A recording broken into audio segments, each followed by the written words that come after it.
Land Reform and Rural Development. I would like to welcome the Minister, Umamuti Deza, the Deputy Ministers, the DG, and the officials of the department. I have been informed by the Honorable Minister Umamuti Deza that she took liberty of inviting the task team that has been dealing with the crisis of ESCOM and load shedding in an impact that it is having on farmers and farmer formations. We therefore would want to welcome the task team and also welcome members of the media and those interested parties to this morning's sessions that have taken time to join us. Sanibonani, Molweni, Dumelang. Good morning and goeiemorgen. Honorable members, on this morning in our agenda, we have first requested the ministry and the department to give a presentation on the Animals Protection Amendment Bill, which will then also be followed by the briefing by the minister on the engagements with agricultural stakeholders on the impact of electricity blackouts on the sector. We note, Honorable Minister, that the presentations for today's meeting came rather late. We had requested them to be sent no later by Tuesday, but I have seen from the frustrations of honorable members inquiring about the presentation, which were only sent to us this morning at 7:30. We would like to raise this with the minister so that you can look into these matters. It really defeats us and the purpose of true engagement to be able to prepare for a meeting. We need to have documents so that we can be able to study through the documents and be able to engage thorough and prepare for the meeting.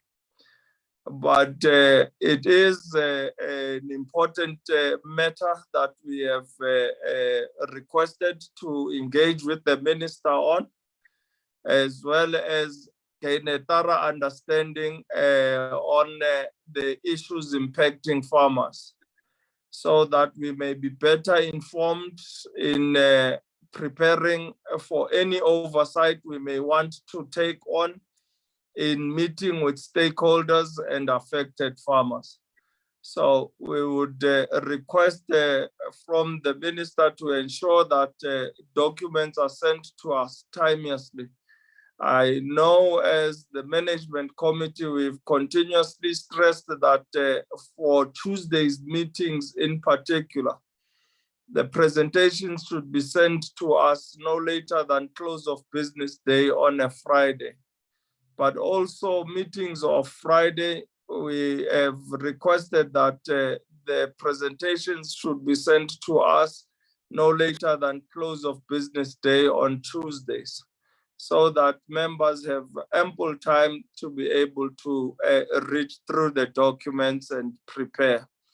And I hope that we can be able to avoid this in the future, so that we can all be able to have thorough engagements with the documents and the presentations brought before the committee. Honorable Minister, we had a briefing from the legal services in terms of the Chair, on a bill. point of order. Ntate Masipa, I'm on opening remarks. You have a point on order on opening remarks. Am I hearing you correctly?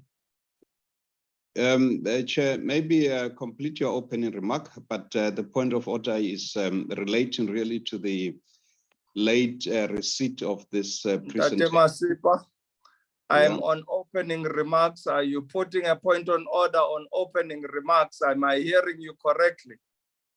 Chair, it relates to your statement with regards to the presentation. I think so. Let me finish then to speak, and then you may be able, as I've noticed the hand of Barre Briet, and I've also seen your hand up. Okay, thanks, Chair. Yes, there's no need to rush into things when I'm still speaking. I do have an iPad in front of me, and I do see the hands of the honorable members that have raised their hands.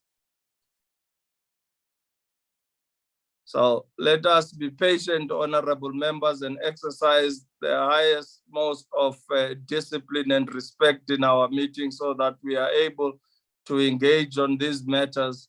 These are matters that are affecting farmers, and people are waiting to hear what the department is doing and what the committee is doing to address the plight of the people. Recording in progress. So, as I was saying, Honorable Minister, we received therefore a presentation on the protection of animal, the Animal Protection bill, Amendment Bill, and we therefore are looking forward to the engagements on the bill. We had invited the department to the meeting, and I took note that Ntate Serache was in attendance and was able to follow through the bill, and we would therefore like to hear from the department. But before we may proceed, honorable members, I have noted two hands of Honorable Briet and Honorable Masipa. You may proceed. Chair. Honorable Briet. Thank you. Thank you, Honorable Chairperson. No, Honorable Chairperson, I just want to add to what you said, and I want to thank you for actually raising in your opening remarks the fact that we got the documentation late. You know, it's so bothering. I sent the portfolio committee a document regarding the impact that load shedding actually has on our agricultural farmers, and taking into account, you know, that if it was not for example, irrigation farming, we would not have enough maize to actually go around. You know, that's for example, 20% of South Africa's maize is under irrigation. And if we didn't have that 20%, we would not have enough just for our own usage. So I think that is very important. And, you know, Chairperson, it just hurts me so much, and it frustrates me that the department, we've consecutively seen that we as a portfolio committee, and I do apologize if I'm not meaning to offend, but it feels like the department, with all due respect, is not taking us as a portfolio committee seriously. If they are going around, you know, loss and fuss willy-nilly with documents, and that really is a frustration. So I want to thank you, Chairperson, for making that clear, and I really hope in future, because it's a frustration. I was traveling from the airport. I didn't even have time. I saw it was a 19-pager, and I'm not even sure what the second document, how long it is. So thank you for that, and I just wanted to add to my frustration, Chairperson, to this manner. And then maybe, Chairperson, just as a footnote, also request that maybe the minister can touch in her opening remarks. It is the end of February and we are having a vaccine shortage, and OBP initially in December said that we would have vaccines by the 20th of December, and then they sent a letter stating that we would have vaccines by end of February, and it is now end of February, and we are seeing a number of people actually, suffering, farmers, breeders suffering because we don't have vaccines. And if the minister or DDG Sarahi can maybe touch on that. Thank you. I was gonna plead with you. When you raised your hand and came on a point of order, I thought you would speak to procedural matters. Issues of programming are sitting with the committee. We do have a management committee, and we meet weekly with the secretariat, the content advisors, and the researchers to look into our program. And you have noted that I said all our urgent matters that we are raising, we will prioritize them and slot them in on Fridays to ensure that we have time to deal with these issues. Unfortunately, on our program, that is the standing meeting on Tuesdays, that has already been full for the first term because we've got budget votes debates that will be coming up, and we are preparing accordingly for that. And you have noted that when this matter was brought to our attention of ESCOM and its impact of load shedding on farmers, we have immediately responded as MENCO to slot that into the program and ensure that we have the minister and the department together with the task team that they've been able to bring together to present to the committee in that regard. So the other matters, we have noted them as you raise them, and we are slotting them accordingly for Fridays.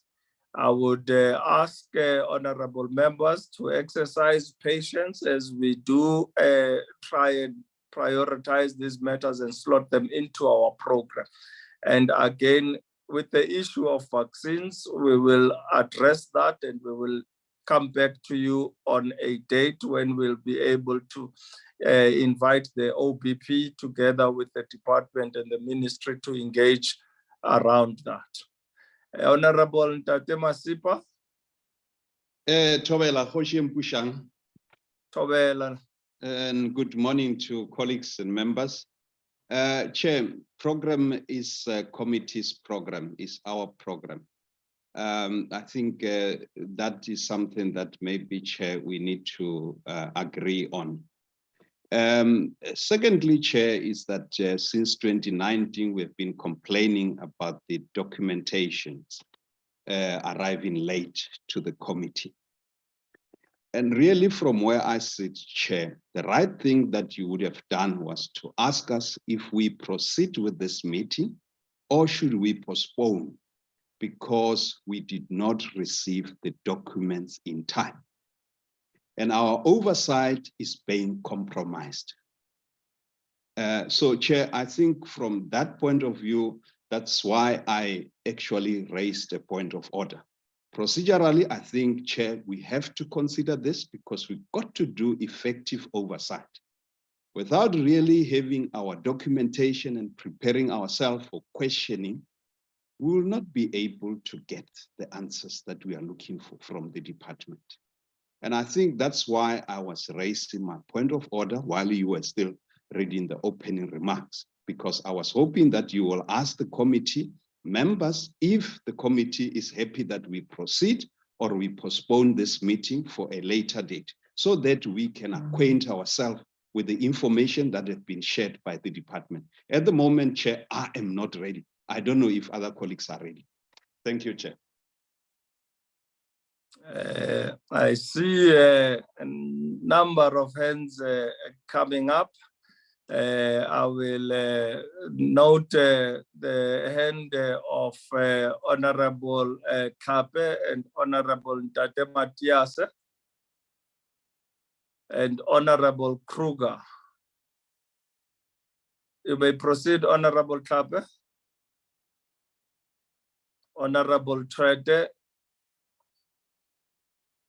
Honorable Kape, you may proceed.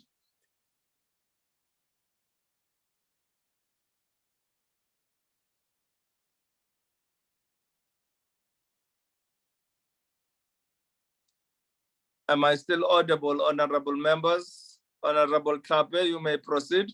Yes, Chair, you're audible.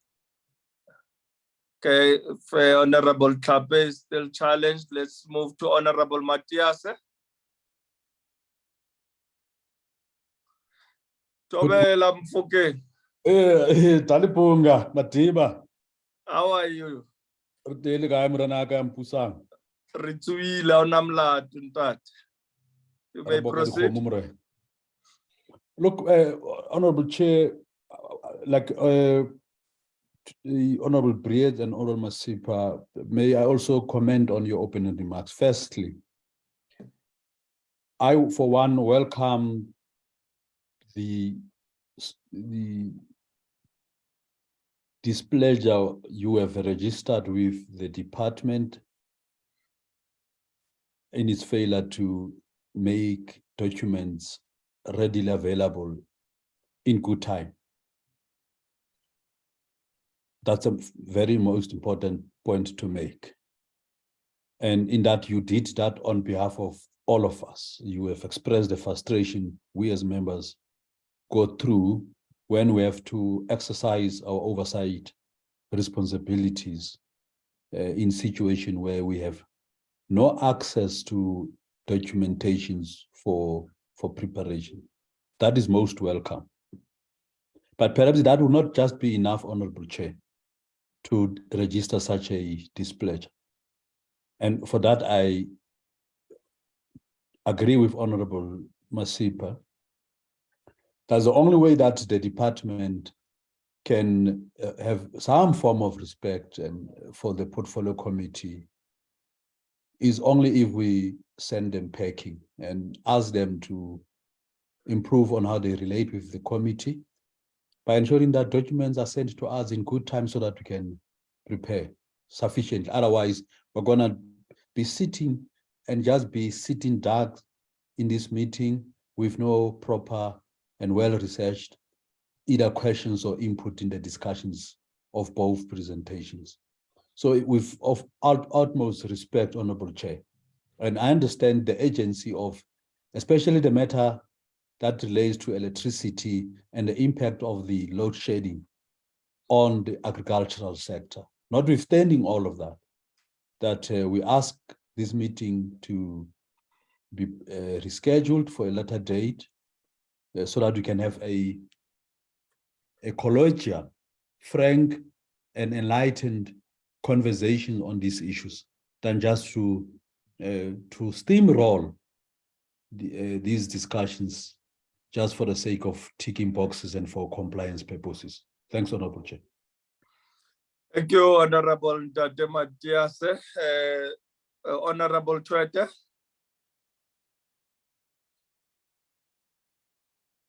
Chairperson. Thank you, Chairperson. Chairperson, I'm a bit concerned.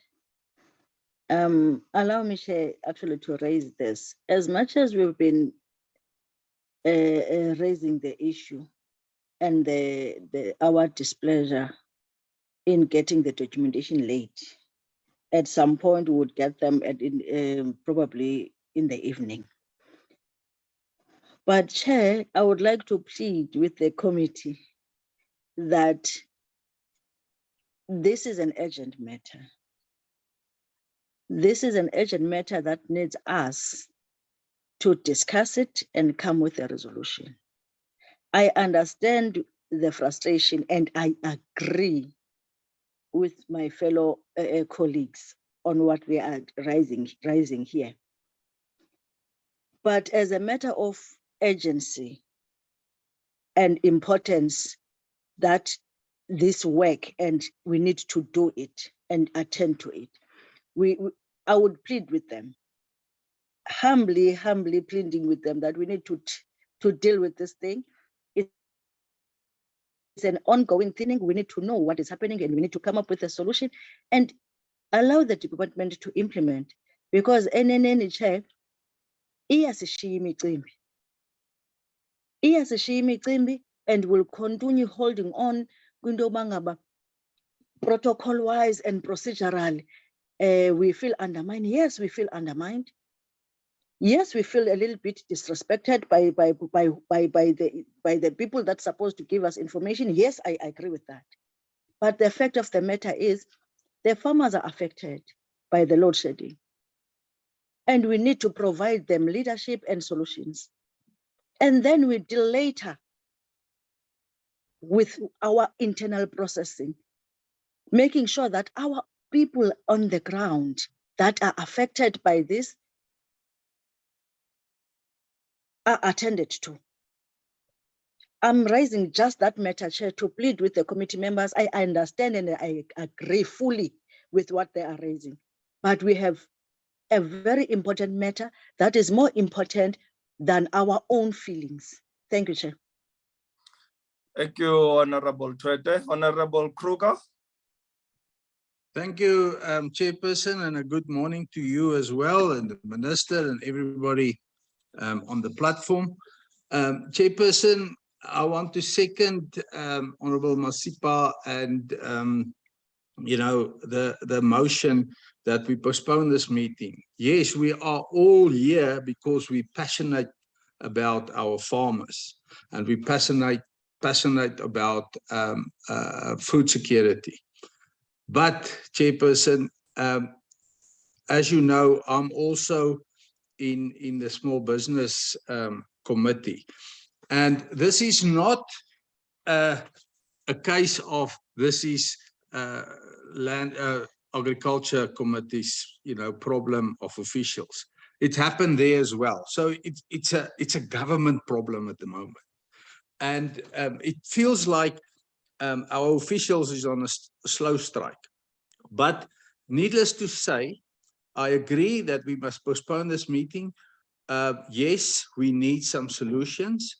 No, I can't give informative feedback as a member of this committee and as a member that need to oversee the working of the government. So we can't, today we can listen, but we can't even give informative feedback. So I will also, and nobody said we must postpone it for a month or two. Let's get a new date as soon as possible so that we can go through the documents and come up with informed solution. Thank you, Chairperson. Thank you, Honorable Kruger. Honorable Kape, your hand is still up. Are you sorted? Yeah, no, thank you, Chairperson. Good morning to you, my fellow members, the Minister and the department. Chair, sorry for the glitch. My gadget is acting up. I had to change gadgets. Chair, let me welcome your strong words to the department in terms of receiving the presentations late. This time is worse that they came just 1.5 hours or 2 hours before we start the meeting. It is something, Chair, listening to you, that we have always spoken about and we have agreed on the timelines that we have alluded to. One, Chair, I'm considering here what you said, that this should not be happening, but this matter that we're having here today is very important. And it is me, Chair, who called you last week or a week or 2 weeks ago almost, that I spoke with Honorable Masipa along these matters to say the sector is waiting. We are dead silent. And he couldn't get hold of you on the phone by then. So it will puzzle me, Chair, if today this matter is before us and we put ourselves before the sector.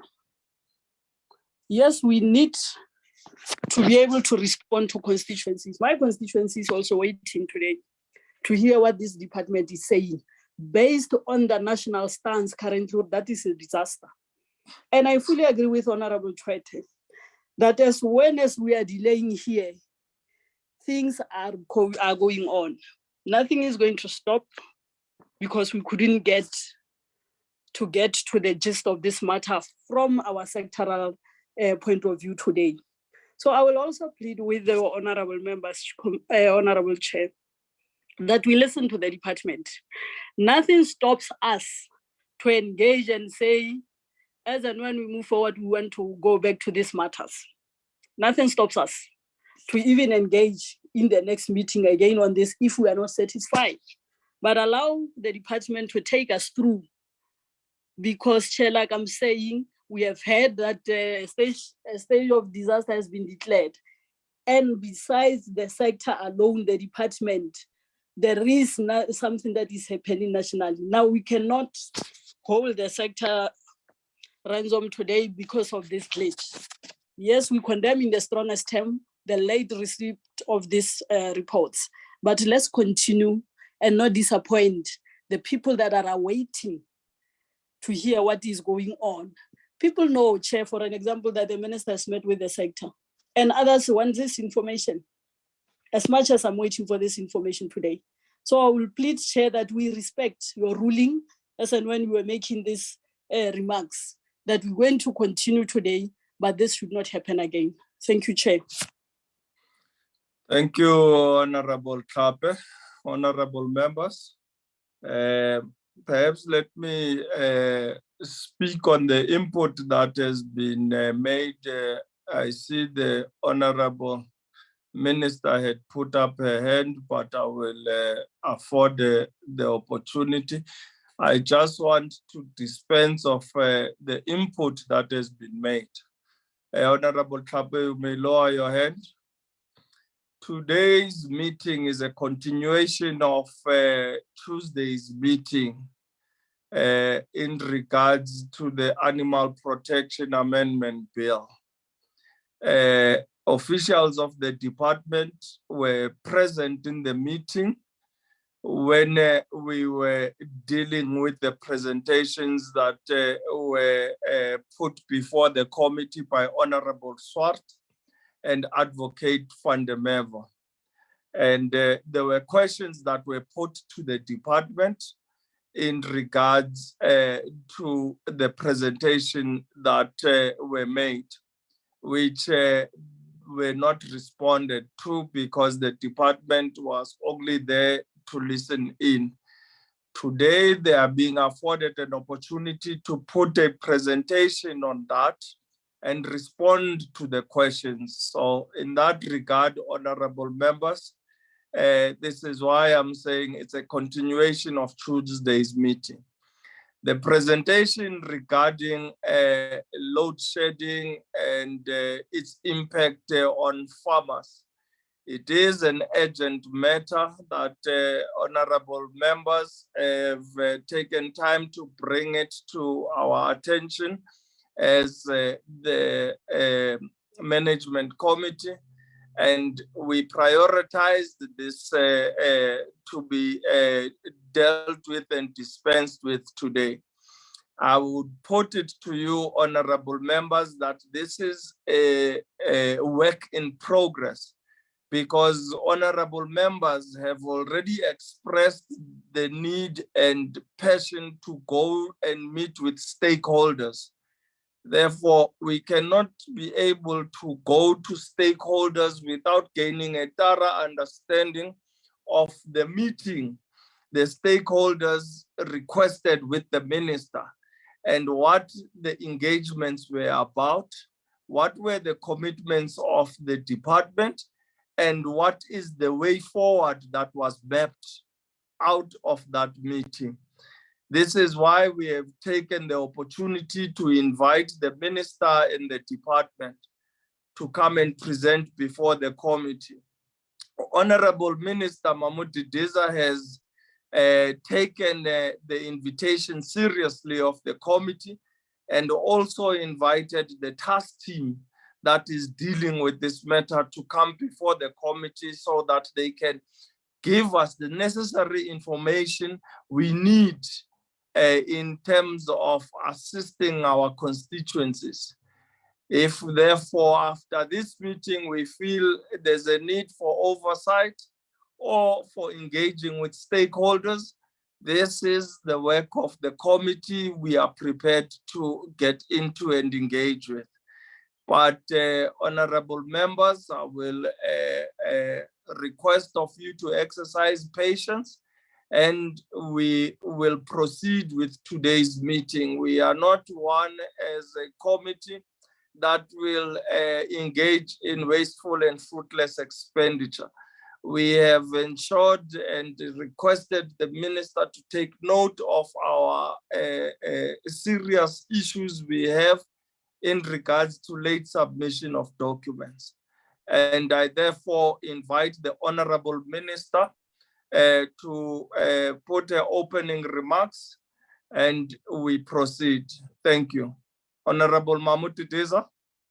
Thank you very much, Honorable Chairperson, honorable members of the committee, stakeholders that are part of this meeting, senior officials, good morning. Firstly, I'd want to appreciate, Chairperson, your summary and also take note of the issues you have raised, as well as members of the committee in the respect of late documentation. I do want to clarify, however, the reason why the documentation on the energy briefing came this morning. Yesterday evening, we had another meeting with the sector where the task team was reporting back on the sector and getting advice and views on how we go forward with this matter, which is the reason why the documentation could only be sent this morning. It wasn't because we do not take the committee seriously. No, we undermine the work of oversight that the committee was doing or is doing, but it was because as part of this work, which we are doing together with the sector, we had to report back to them on the work of the task team, also appraise them of the meeting today. So I really would like to profusely apologize to members to say the document was only received this morning, not because we did not take the committee seriously, Chairperson. I hope that clarification will be understood by the members.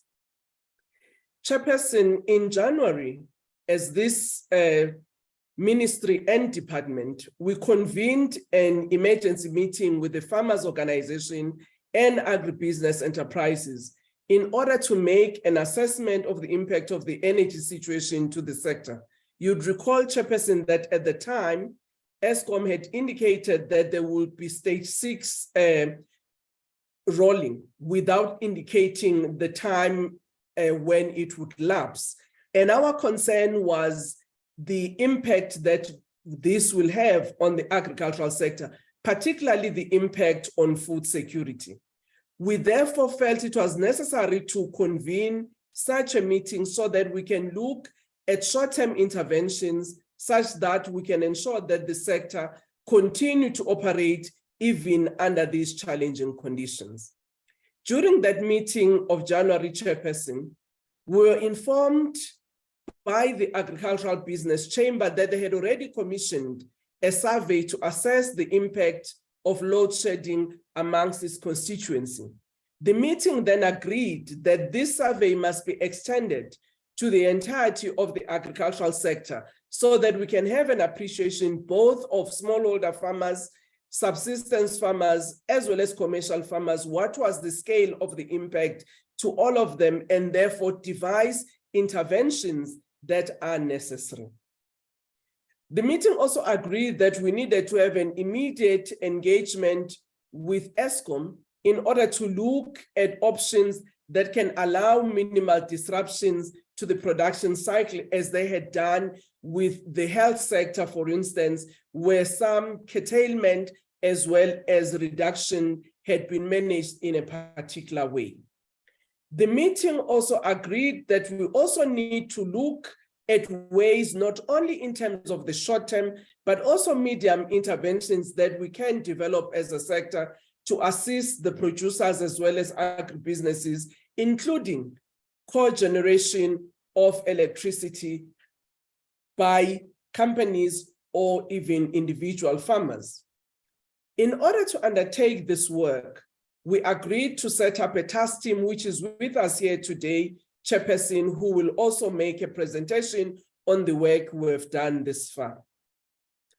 In the following week, we had a meeting with Eskom management led by the then CEO, Mr. Andre de Ruyter, where we shared with them firstly the meeting we had with the sector, but also looking at what can be done to ameliorate the problem.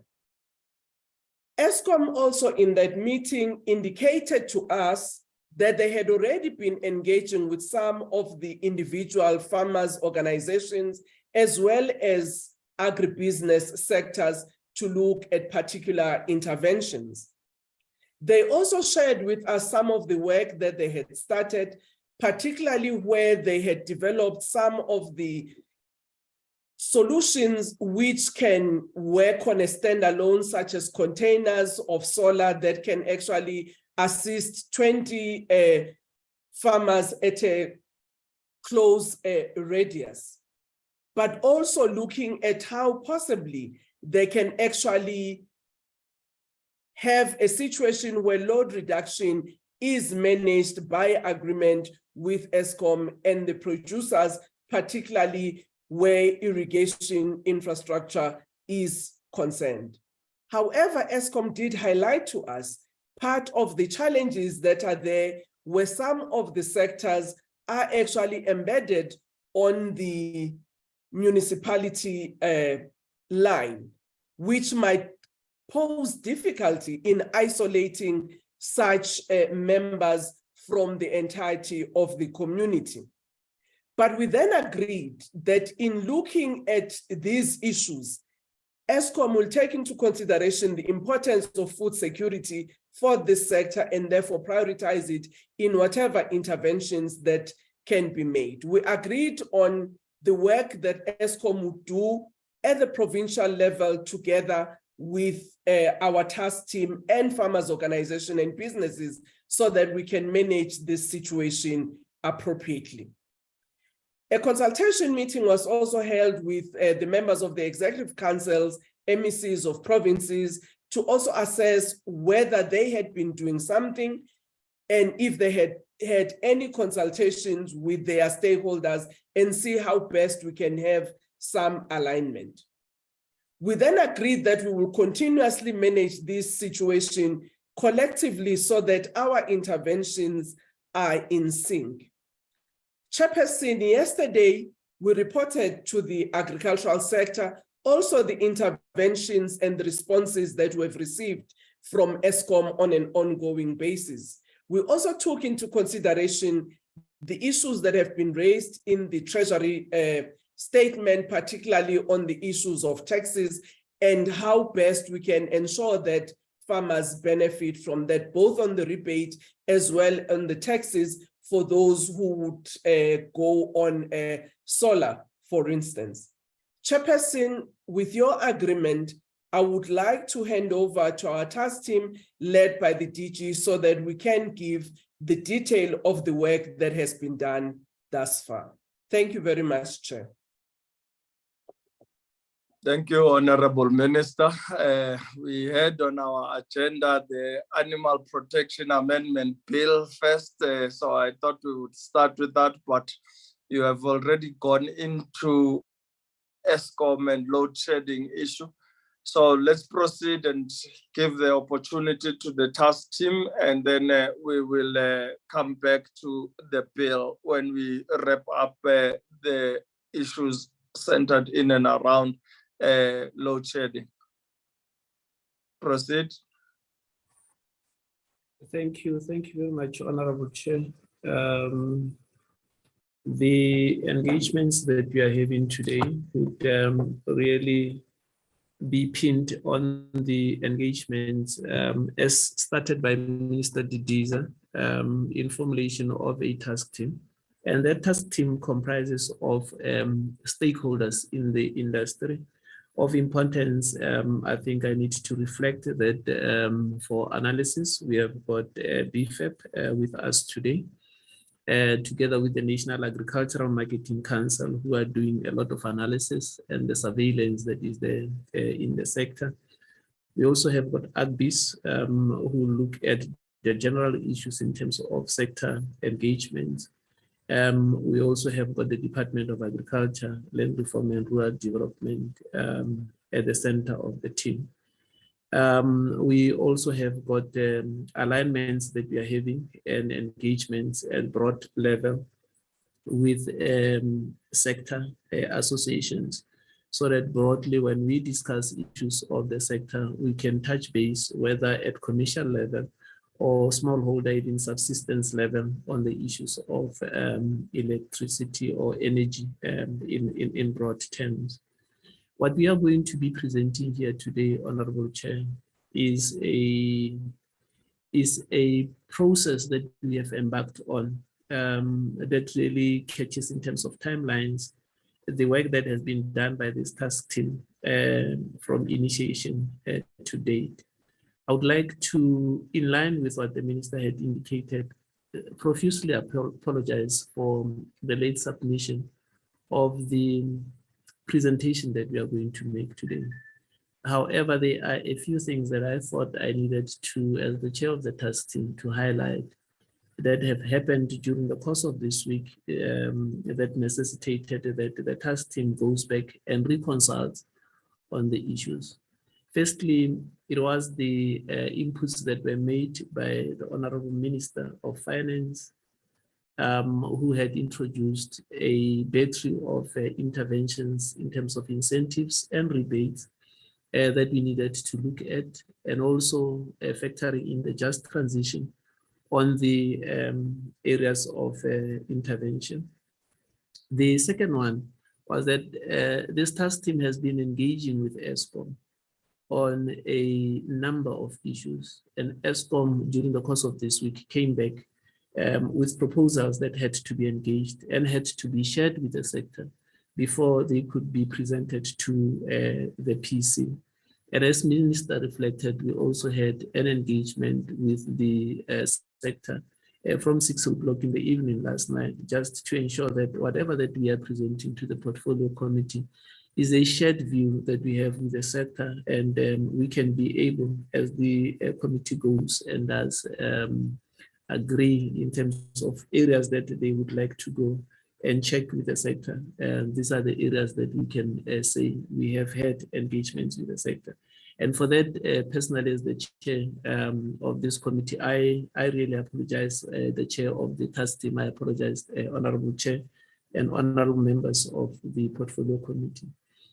The presentation is going to be led by Dr. Sfiso Ntombela, and I would request, because we would like to paint that picture that says this is how the analysis was done broadly in the sector.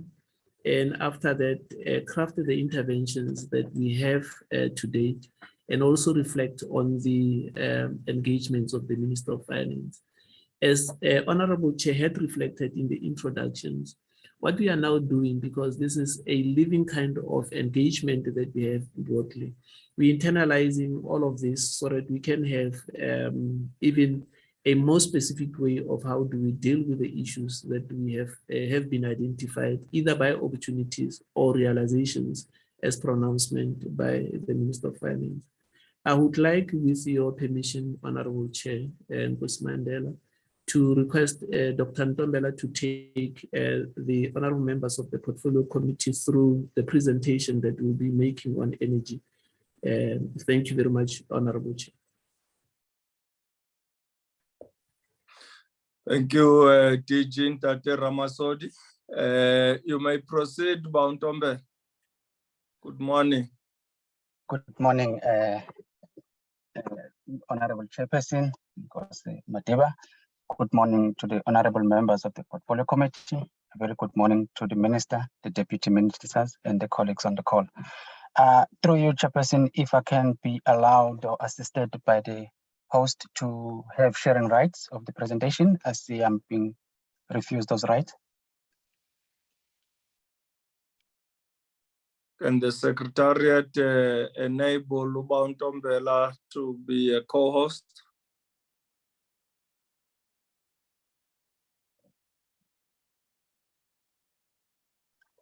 Honorable Chair, while we're still trying to upload, I see it's been uploaded. Thank you very much, host.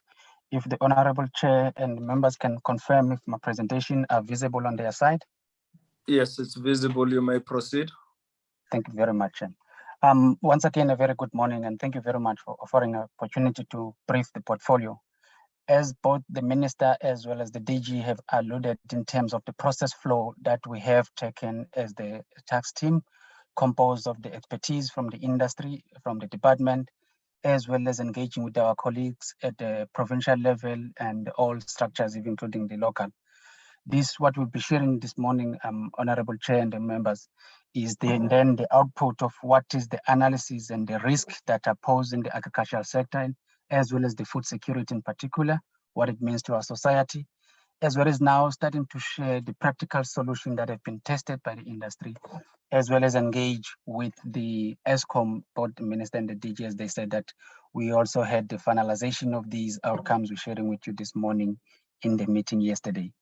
With that, Chairperson, I will quickly take you through the scope that was given, identified, and share with you the analysis and the data that led us to have a confidence in terms of where are the pressure points that need an urgent matter in the shortest time to stabilize the sector, and then the outcomes of the engagement with ESCOM. But Honorable Chairperson will also, in that session, take you through in terms of the survey that we have engaged, which have composed of the direct impact and the lived experiences that the businesses on the ground are currently suffering, so that we were able to filter that through in our conversation with ESCOM. Minister, Honorable Chairperson, as the Minister and the DG alluded in their opening remark, it was also important then that because there are also current processes that are ongoing, that we review as this matter with some of the events that are happening, like the budget speech, and ensure that we integrate and be able to align the processes so that we don't create a situation that we might be sending confusing messages in the market and into the industry players that we ought to be serving. With that, Chairperson and honorable members, this was the process flow of what the task team has been engaging on since the last time the Minister came to brief you in this platform.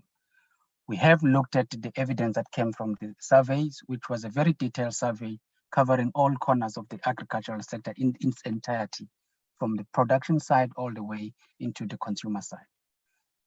Key to that was then engage that with ESCOM so that they can be able to appreciate the sensitivity of the sector and the risk that it poses.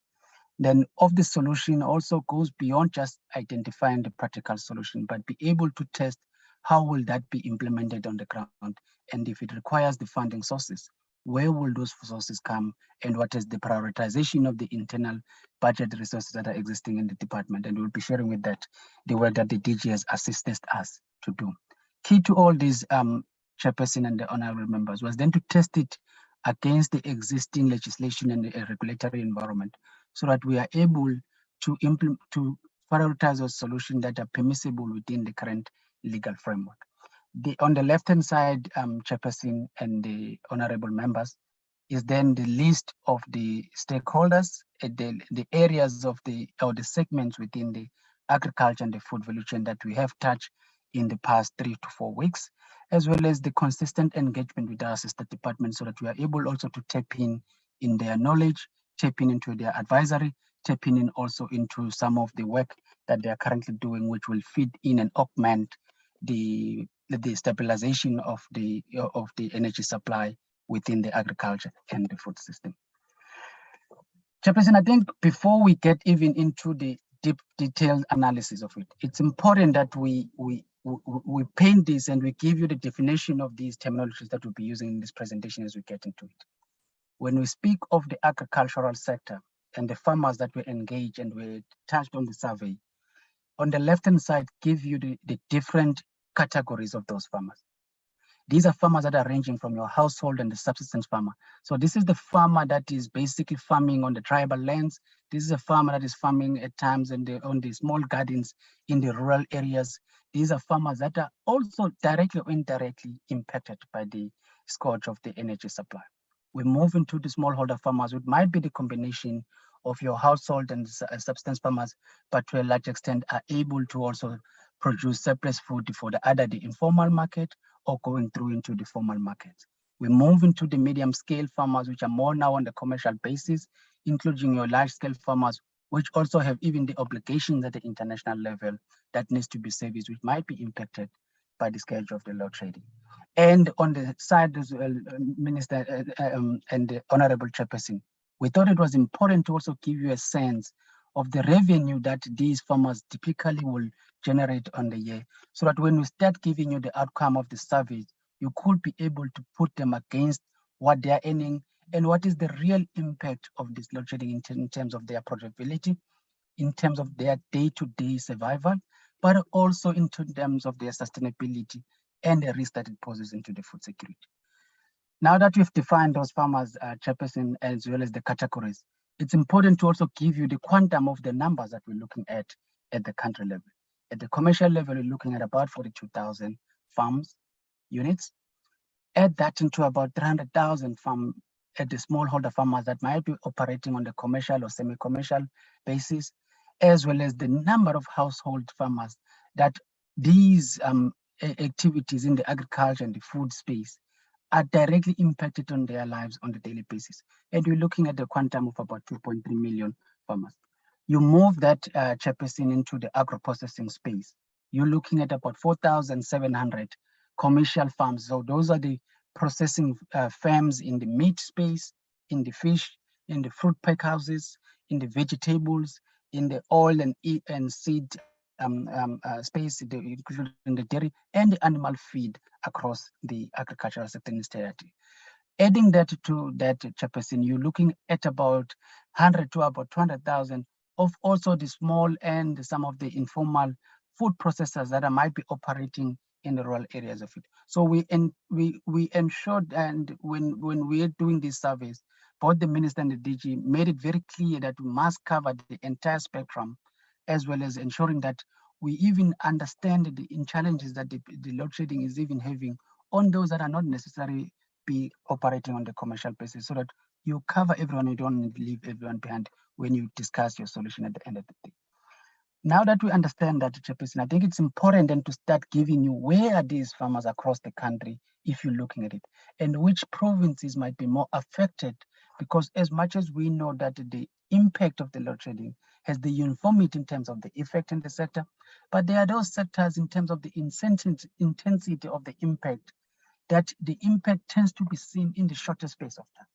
If you're looking, for example, in the poultry industry, we've already might have seen, Chairperson and the honorable members, where some of the farms are already being impacted because of the biological asset that they deal with and the sensitivity thereof of that animal, that if it's not catered for, and if there's a disruption in the production system that are so sophisticated in this day and strongly dependent on the energy supply, it impacts on the sector. Chairperson, you could see that we're looking at about the Northwest and the Western Cape being one of the most concentrated areas, including Gauteng and the broader space, that will be significantly impacted in those farmers. If you're looking at the layers, which are your eggs, again, the Gauteng and the Western Cape, it's one of the leading provinces that are really impacted in that space. That does not mean, honorable members, that provinces or farmers that are in Mpumalanga or Limpopo are not necessarily impacted. They are equally impacted. We're just showing you the localization effect of this. If you're looking at the dairy, again, 34% already of our dairy product and industries is concentrated in Eastern Cape, about 30% of that in KwaZulu-Natal.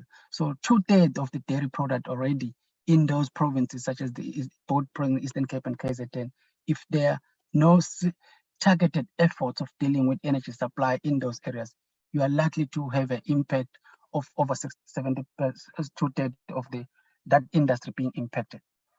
Giving you also again, honorable members, the country view umbrella picture on the peaks, as you could see there, just shy of 40% coming from Gauteng and KwaZulu-Natal, while the beef industry is much more scattered across the inland part of the country and towards the eastern part of the country. And this is the industry also, Chairperson, I think, which is important as you appreciate that, where over 40% of those animals are in the hands of the smallholder and household farmers, including the sheep, which also goes along the way into the wool. Chairperson, that the reason why we had to start here in analysis is so that when we get into the conversation with the ESCOM, we are able to be very specific and be very narrow in our understanding, so that we don't come with a blanket approach of the agri sector, but we look at the structure, the unique features of each industry, and how it can be assisted to the very needs of what they are facing on a daily basis. Chairperson, we thought let's also give you a picture around even in the traditional space, which is at the former homelands, and the numbers that we're looking at it.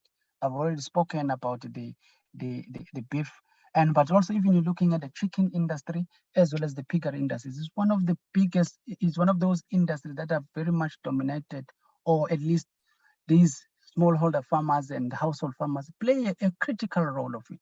So any effect that might happen at the downstream industries have an upstream backfeed that impact on the daily household lives of these farmers.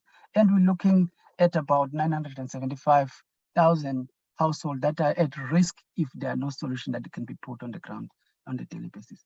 You convert that, Chairperson and the honorable members, in terms of an average number of about 4% per household. You have the numbers in terms of what is really at risk in terms of our society if this sector is not being appreciated. And this information, Chairperson, was so critical so that we are able to make ESCOM appreciate the impact that the agriculture and the food sector directly have on the day-to-day living of the ordinary South Africans on the ground.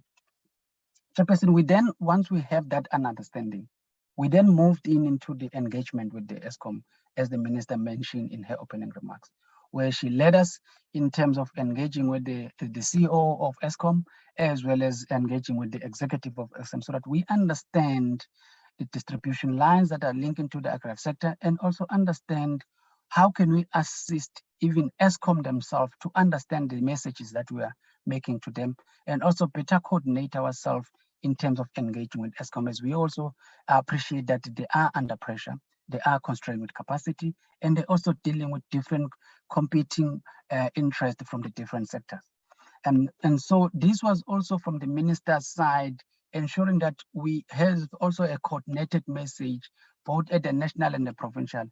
And that's then the minister had that engagement also parallel to that with all the provinces and the MSCs and the colleagues in the provinces, so that we are able to have a dedicated personnel, both from the industry and government, that will be able to engage with ESCOM going forward.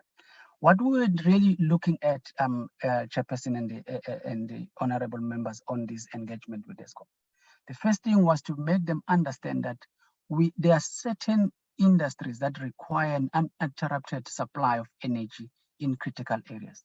One of the honorable members at the beginning, Chairperson, mentioned the issue of the irrigation space and how it's important that you do not impact the irrigation supply or the electricity supply during the critical timing of the day when the plants require irrigation. As we know that, Chairperson, we've established that over 33% of the value of agriculture directly come from those irrigated areas. Either you're looking at our wheat, which is critical for our bread on daily basis, when you're looking at our fruit, which is critical for our foreign earnings, or you're looking also at the feeder, which brings it into our animal space. So technically speaking, all industries get to be affected on that.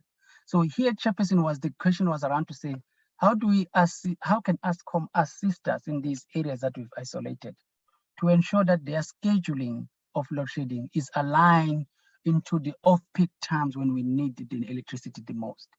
And also, over and above that, ensuring that we can then be able to be in a position as the industries to allow ESCOM to take perhaps more extend the load shedding hours at a time where we do not necessarily need the electricity, mostly in those areas. Key to this was also understanding on those food processing and food companies and agribusinesses that are sharing the feeder lines with the household and other users of the electricity, and how can they be isolated to ensure that they assist on that. And we'll get into the solution that they came up with it on those engagement, Chairperson. Chairperson, another issue is not only just the supply of electricity, but is the cost thereof of these electricity that to be supplied to the agriculture sector.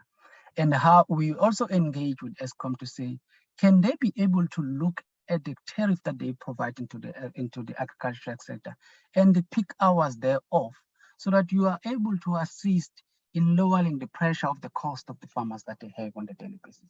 And we're believing, Chairperson, that if we do this, we will not only just be ensuring that we save in terms of the food security risk, but we will be sustaining the more than 860,000 people that are relying on agriculture on a daily basis on farms.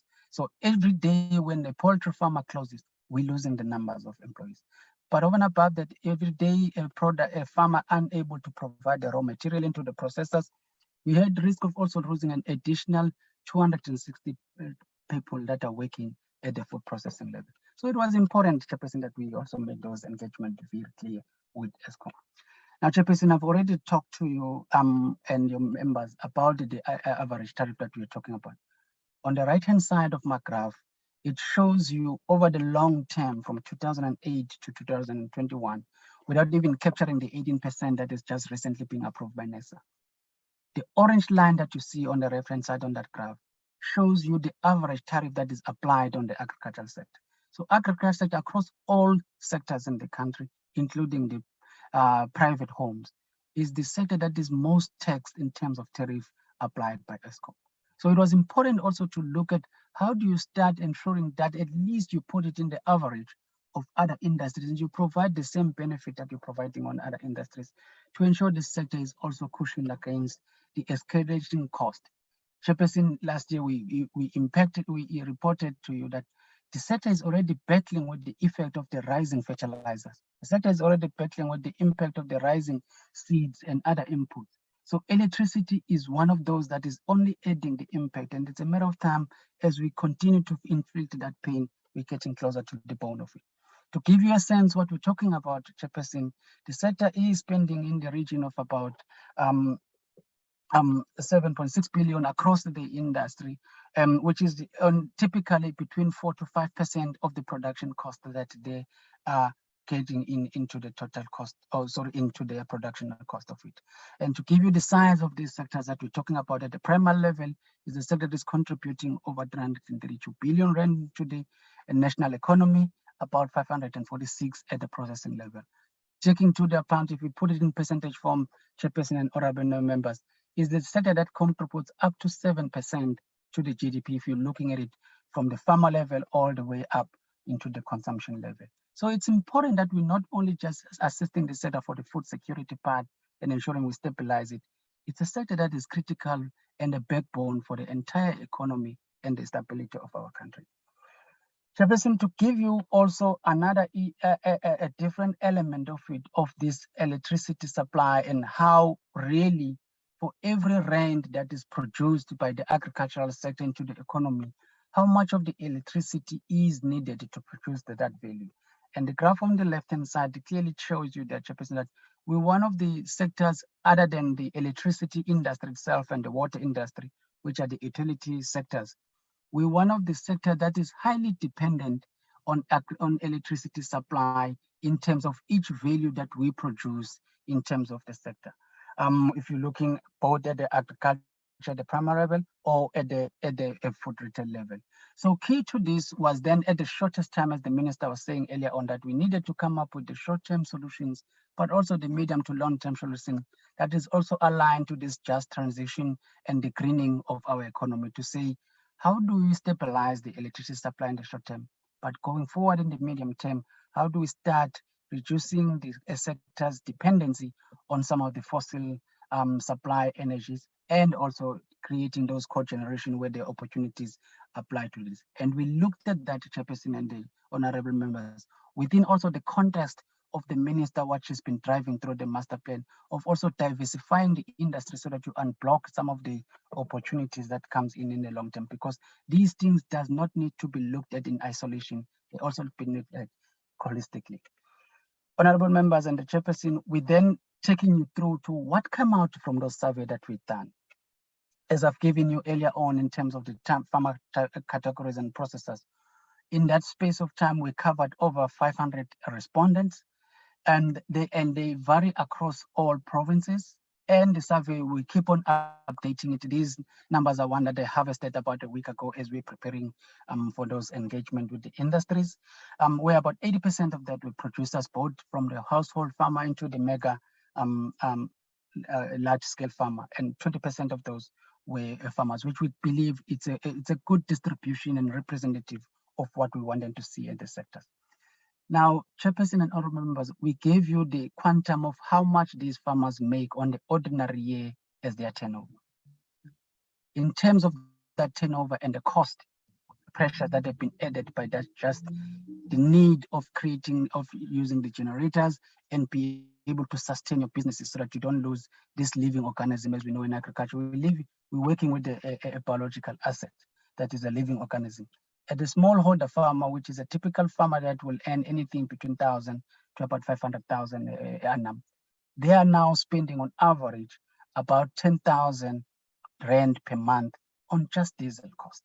This has not factored in the diesel cost you need to actually plant the product, to actually spray for the product, to even put in the inputs part of it. If you move into the commercial farmers, which are more large scale, they are spending in the region on average about 100,000 rand just on diesel per month. Chairperson, this is an average. The quantum raise now goes up to over 1 million at times, some of those farmers that have more complex and sophisticated production system. So the key issue then, Chairperson, then comes to say, when you say these farmers can be assisted in the shortest term to deal with the energy supply, where does the capex of putting those technologies come from? How do we finance that? And how do we ensure that we assist them to install those backup generators so that they can be able to supply the sector correctly? Because there are those sectors that need an uninterrupted electricity supply during a critical process of food processing of it. So, Chairperson, if you're giving you what the farmer survey also tells us, that there are multiple effects of the load shedding on the sector. If you're looking at the irrigation sector, the fruit guys are already telling us that the impact thereof is in stifling their yields, and will also in the long term deteriorate the lifespan of that product. If honorable members know that fruit farmers, typically they invest over 50 million on a typical farm, and that farm will last them for more than 80 years. And that requires that plants to be maintained properly on the yearly basis.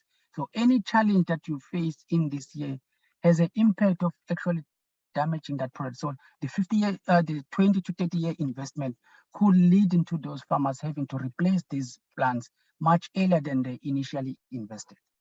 In terms of the carryover stock, which, and looking at the green industry side, the Chairperson, because of the yield that might be affected, also bearing in mind some of the weather challenges that we are also battling with, of excessive rains at times, the heat wave.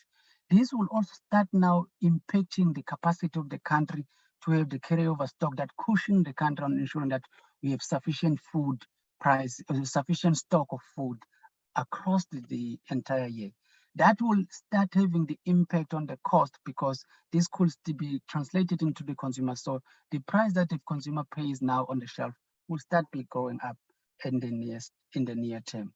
At the dairy and the poultry, I think Chairperson and the honorable members have already touched in that point, but we're still trying to really quantify at a large scale. We've seen some of the farmers losing in the region of 40,000 to 100,000 chickens, which they're losing a whole production cycle. We're still working with the poultry colleagues to really quantify at the industry scale level what has been the impact on those sensitive industries like the dairy as well as the poultry. Chairperson, if I go through this, what this does now into the ordinary South African on the ground is that last year when prior to last year, but more so after the conflict between Russia and Ukraine, we saw a very steep rise in terms of the international prices.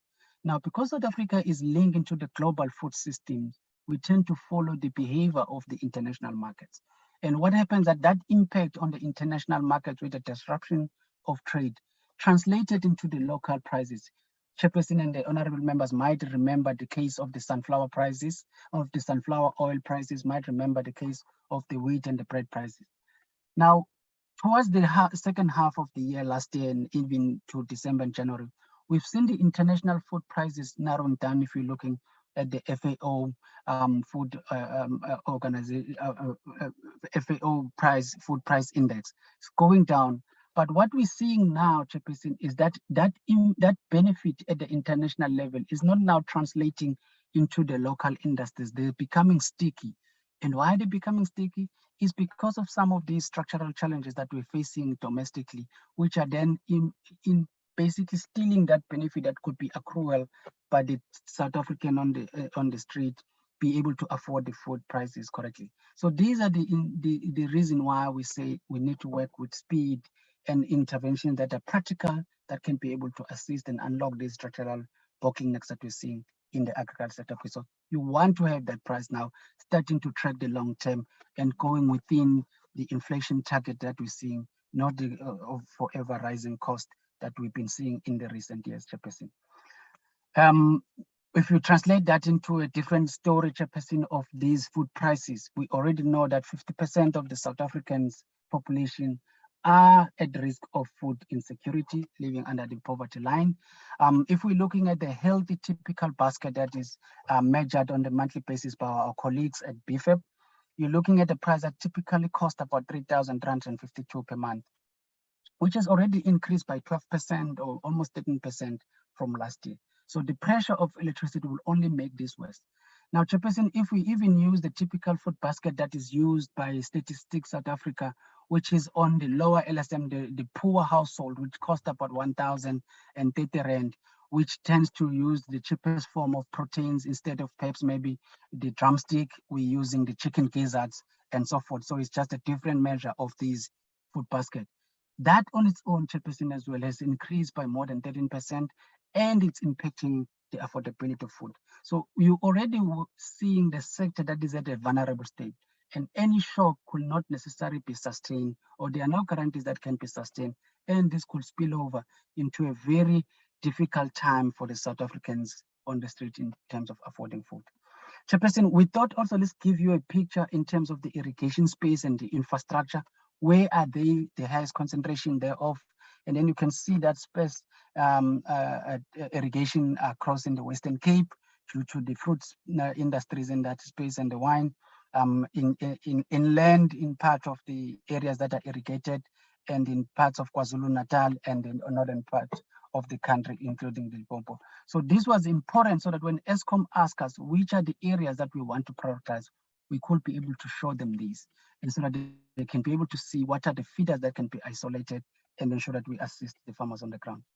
At a processing level, Chairperson, as well as your honorable members, Nkosi Matiba, it was important also to show where our food being processed, and we're seeing that centralized localization in the inland parts of the country, whether you're looking at the milling space, whether you're looking at the processors of food and the conditioning of our animals, as well as our beverages that get to be stored in those areas. And already we're seeing that the increase in the cost of logistics that they would be distributing the food could increase to about 20%. And this will increase the affordability of food already into the consumer in the downtime line. So, Chairperson, let's then move now to what are the solutions and what has come up to this engagement, and what we've also agreed with the industry yesterday going forward, of how do we then start practicalizing these engagement that they came in on it. In the short term, Chairperson, we did mention that it was important that we first synchronized the load shedding or the load curtailment with the critical timing of the agricultural production activities. So there is already an appreciation from ESCOM, and they are open to implement that as a matter of urgency. And what is also encouraging from the agriculture side is that Eskom has also piloted and implemented this process with the mining industry in the past, so they will be able to tap in that experience and assist us as a matter of agency from the agricultural space. What we'll then be doing, Chairperson, because Eskom have given us their representative at the national level, but as Minister said, these need to be downscaled into the different part of the country, because different part of the country might have different unique circumstances and structural bottlenecks. We then have also from Eskom side, a representative at the provincial level, which the Minister and the DG working with the task team have linked it with our colleagues on the MECs and the HODs, as well as the captains of the industries at the provincial and local level, so that we have a structured communication lines with Eskom, and our message is also ensure that it's received the highest attention from the Eskom side. So that will assist in ensuring that we create a scheduling, we review the scheduling, and we assist Eskom to accommodate the needs of the customers. What this will happen then, Chairperson, is that those industries that might have a dedicated supply line will be able to apply for that rescheduling directly at Eskom. And those industries that might be sharing a feeder or substation could be clustered and be able to be assisted with COSCOM for the review of the scheduling part of it. And again, some of the supplier line might be operated or controlled by the municipalities, and we are being assisted also by Eskom and the municipalities in ensuring that we also have that conversation so that we are able to assist the farmers on the ground. Key to this then, Chairperson, is also these mini-grid and the isolation thereof of those critical areas that, like irrigation, that could be assisted. So Eskom have put a proposal to us, which is talking of the mini-grid that can be isolated, which then brings in, while it's an opportunity and a good one that can assist, it also start now bringing in two elements of it. The first element is the capacity of the battery for those mini-grids so that they can be functional and servicing the sector correctly. Secondly is the cost thereof of implementing those infrastructure that will be needed by the sector. This will then help to install these micro mini-grids, install the solar panels, and as well as the batteries for those industries that will be able to assist. So Chairperson, in the last slide, we'll then be able to show you how the DG has been leading the team in then coming up with the fund that can provide the incentive and assist industry to be able to afford the installation of this capacity. And with the Minister of Finance in his budget speech announcing some of the broader intensive of the economy, from yesterday there was an agreement to then say the DG will lead the team with the industry expert in ensuring that now they engage with the colleagues at the National Treasury to make sure that the modalities of applying for this incentive are tailor-made into the needs of the agriculture sector, and the speed thereof of when these will be implemented will be outlined, and the application process so that the industries can be assisted quickly. The second part of that, Chairperson and the honorable ministers, is therefore those farmers and agribusinesses that might have surplus in terms of the installed capacity, of how that can then be sold back or feed back into the grid and be able to assist in elevating the electricity needs order for the municipalities in those areas, and ensure that you also assist farmers and agribusinesses to be able to sell excess electricity and assist with recouping some of the costs that they invested in their farm. Chairperson, moving into the medium term, because minister and deputy ministers in the department have also said, let's not only just look at the stabilization, but let's also look at the long-term industry growth strategy and see this energy, where it fits in and where can we also diversify our sectors. So perhaps maybe the first part of it, which I've went through, Chairperson, is the process for then of going through this installation of the curtailment, which has been agreed with the minister and the industry captain yesterday. I think the first part of my slide, I've mentioned that, Chairperson. The second part for medium to the long term is now ensuring that you build in and scale this infrastructure and ensure that those dedicated supply line or isolation mini grids in critical production areas such as the processing as well as the irrigation space, so that we are able to put in a much more sustainable and a long-term solution in those processes. Chairperson and the honorable ministers, and honorable members, one of the key issues as well is that when you're looking at industries such as the dairy, the poultry, which are using also a lot of biogas that can create those biogas, and also the sugar within the sugar master plan, they have a capacity, honorable minister, of assisting ESCOM and feeding in up to 700 megawatts by just turning the feedstock that they have as a byproduct of the sugar processing into the energy, electricity, whether it's biogas, ethanol, or electricity supply. They've already tested it. So we're talking about the technology and the systems that have already been tested to the smaller extent if you're looking at the Felixton areas or some of the areas in Mpumalanga where they're feeding into the local areas. So the sugar industry stand ready to then have that conversation with ESCOM and the colleagues in the Department of Minerals and Energy to say, how do we unlock the regulation so that we can able to help those industries that have the capacity to produce the electricity and co-generation, which will then assist not only the agriculture sector, but also other sister sectors that are within our space. So that conversation, Chairperson, then has been part of the prioritization of also ensuring that as we continue the discussion of the just transaction and the broader incentive on green energy, agricultural potential is prioritized and ensuring that we also diversify opportunities. This will not, Chairperson and the honorable ministers, only just assist in terms of the agri sector, but it will have a direct impact in unlocking even the rural economies. As we know, most of these areas and these plans will be put in the rural areas where we need those economic stimulus to ignite economic growth in those areas. Chairperson, as I close, and honorable members, key to this, what we've harvested from the Minister of Finance budget vote and linking it with what we are doing in this task team is to ensure that the incentive scheme that has been announced is linked, and therefore the packaging of the incentive scheme in the agricultural sector is aligned to the needs and the challenges that are faced by the agricultural sector. The issue of the diesel rebate, Chairperson, is up in our sleeve in terms of making sure that they simplify the process of the rebate facilities into the agricultural sector and ensuring that they are able to assist them.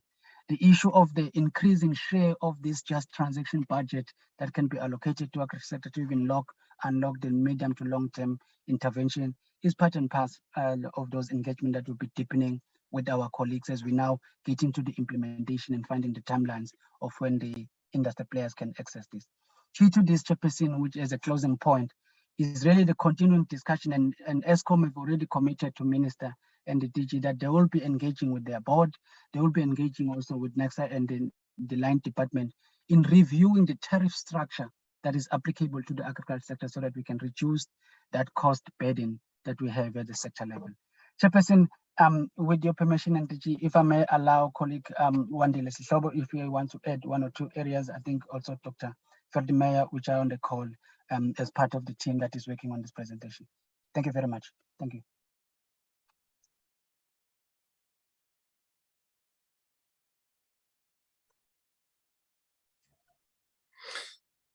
Thank you, Bauntombela, for the presentation, and let us also thank the DG Ntate Ramasodi and the Honorable Minister for their inputs. Due to time, Bauntombela, we will cap it there so that we can afford honorable members an opportunity for questions of clarity and comments as we pave our way forward in terms of the input that has been put before the committee and how we need to proceed going forward in getting further understanding and assistance for the plight of our farmers and the farming associations. Honorable members, there's the presentation put by the Department of Agriculture, Land Reform and Rural Development on the impact of ESCOM and load shedding on farmers and the farming community. We'll now open the session for questions of clarity or comments. Honorable Kape. Thank you, Chair. Let me welcome the presentation. I think in fairness, it has opened our eyes a bit, my eyes, let me talk for myself, as to the real challenges and things that the survey has been conducted. So I just wanna find out, I might have missed this one. Have the provinces already held the meeting with the farmers and industry players to look at these challenges and come up with alternative suggestions as National is doing, because everything else is happening in their space? I might have missed it. I just want to check how far provinces on this regard, so that the tax team does not run ahead and leave the real custodians behind. Two, I saw on the short-term intervention slide, Chair, the last bullet point, that there's a suggestion for installation of microgrids, PVs, and batteries containers for critical loads, especially during critical times such as harvesting and the rest. Who is installing this? Is it ESCOM? Is it the National Department? Is it farmers themselves? On that last bullet, I might have missed also, Chair, the fact that the minister spoke about the need to review these plans or adjust them based on the budget speech by Minister of Finance. I have tried to pick this one, I couldn't find. What is the impact of what the minister has said in terms of energy on what the tax team is dealing with? Has it relieved you? Where have you put these plans? How are you going to make sure that you implement them? My other question, Chair, is on your rural farmers. You did your survey. What specific challenges do rural farmers face in dealing with energy crisis? I'm not talking about your big poultry farmers, your big irrigation farmers, that one at the bottom of your pyramid, your small scale holders, your subsistence. What challenges are they facing? The ones that cannot have a line of ESCOM having to deal with it. What is it that they are facing? What are their challenges currently? So that we include everybody, like the minister has indicated, that this should be an all-inclusive, despite of the size and race of our farmers. And how will you ensure that vulnerable farmers in rural areas receive support? They need to maintain their livelihoods also, given the impact of load shedding. We should, I'm thinking here, Chair, that this should not be for the elite farmers, those that are able to. How will these ones feel or receive the support? So that will be my questions for now, Chair. Thank you. Thank you, Honorable Tape. The Honorable Ntate Masipa. Chair, thank you very much. Minister Dumela, earlier I didn't greet you because we were talking about you. Kilewali presentation, Yalena. Thank you very much for your opening remarks. Ndadin Dombela, thank you very much for your presentation as well. Chair, I've noted a few points here from the presentation. It's noted that 7.6 billion is spent on electricity by farmers. However, in the analysis that the task team did, they did not give us a breakdown in terms of the fuel levy cost to farmers in terms of their spend. I will appreciate if they have got the figures to really share with us. Also, with regards to the rebates, the road accident fund levy and general fuel levy, I just want to get a feel, because I could hear Dr. Ntombela speaking about them, but I haven't got a feel of the commitment from the Minister of Finance in terms of really considering rebates or exemption on this in this particular area. If you can really please clarify that. I also welcome the point you've made about the sugar guys regarding the methane and biogas. So in Denmark, they have shown great potential in agriculture sector by creating small co-ops, who build methane digesters and use the methane produced to generate their own electricity. The question for me is that can this also be incentivized? And if it's going to be incentivized, how can you incentivize this kind of program? Has there been kind of engagement with ESCOM regarding, in particular, this area? And also, I think what I miss from obviously the minister in terms of the briefing that you have given us, Minister, is that what is your brief discussion or interaction between yourself and Minister Mantashe and Botan in terms of really addressing this electricity issue pertaining to the sector? Just going back to the presentation, this thing of not having the presentation in time, you can't prepare, so I have to go back. You talk about on, I don't know, slide, I think slide 18. No, it's not slide 18. I can't remember, but let me just get to the point.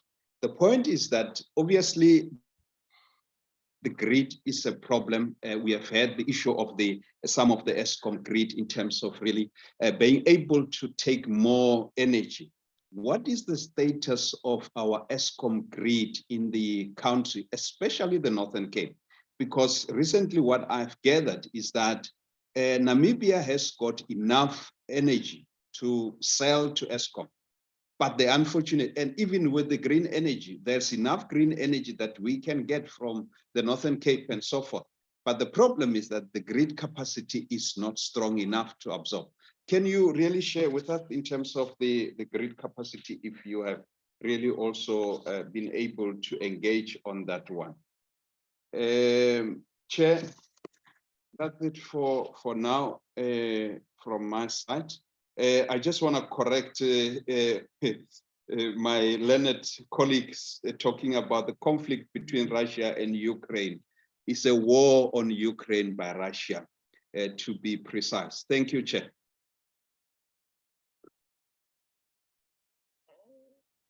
Conflict is a conflict, Honorable Masipa.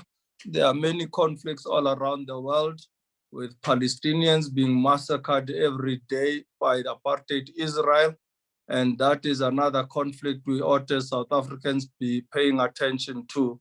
So let us not see one as a war and the other as a conflict. They are all conflicts. We may proceed to Honorable Tate Matiase. Thank you so much, Honorable Chair. Let me welcome the presentation and caution Honorable Masipa not to bring the point that is making about Russia and Ukraine.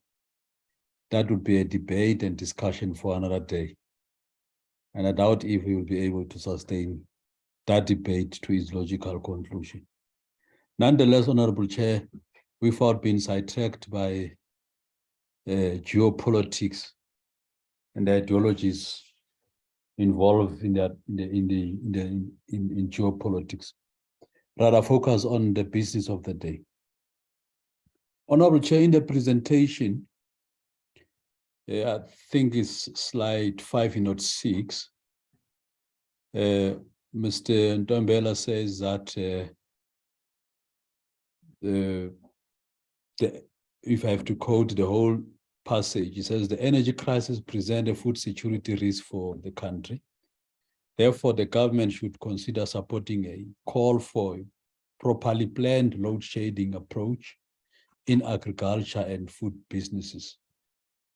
The question is, what is it entail in a properly planned load shedding approach? That's the first question. The second question is in relation to the cost involved in electricity impact on the sector, in which here in the presentation is referred that cost to the sector in relation to smallholder spending is on average 10,000 rand per month on diesel. On commercial spending on average is 100,000 rand per month on diesel. Don't the department and perhaps the minister think that given the crisis of load shedding, which is man-made, which is as a result of poor planning, which is as a result of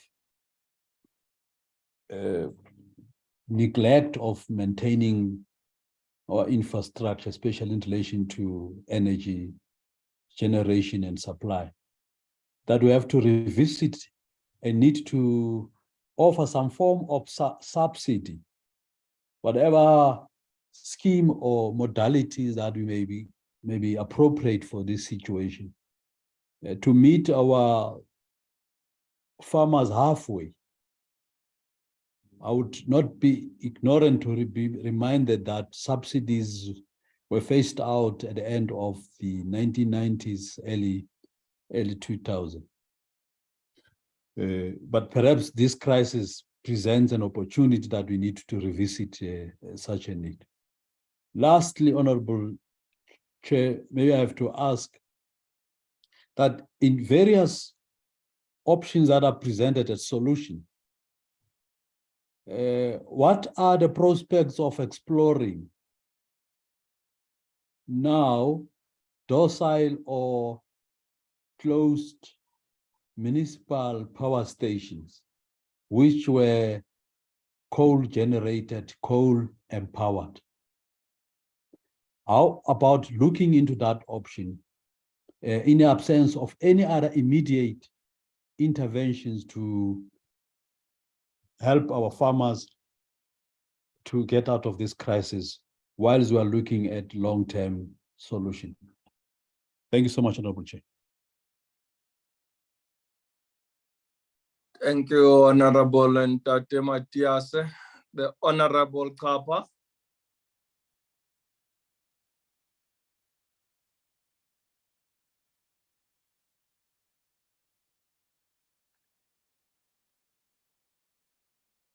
Tim, Velas.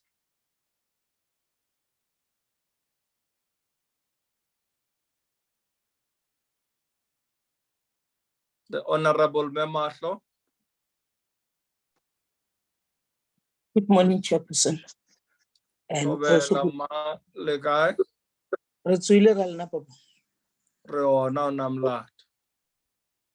Tabahulu, Kilimuhiona, Chairperson, the Rato just like a medicine, Honorable Minister, Lady colleagues, Chaka, portfolio officials at the department. I've got few questions to ask first. One question, before I get into the question, the questions, I will have to also appreciate the presentation and the inputs from yourself as the chairperson, from your remarks, and also the input from the minister when she was presenting. Then my question will just a small question to understand certain things that I did not manage to get when they do presentation. Pardon me for my ignorance if I did not manage to catch on that. But what I just need to understand what incentives are being considered to support farmers affected by the load shedding, and how effective are those incentives likely to be? That is the question number one. Number two, whose funding option what funding options are available to farmers affected by those load shedding, and how will those funds be distributed to ensure that they each those of need, the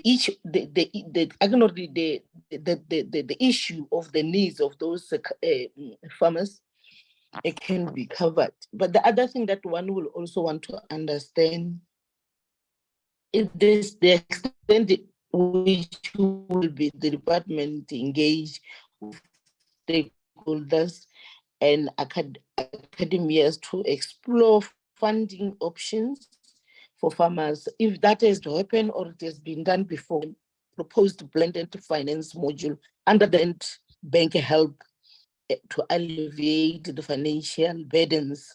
As we remember, Chairperson, we've been talking about the land bank having money. How do they come on board on this one, helping those farmers?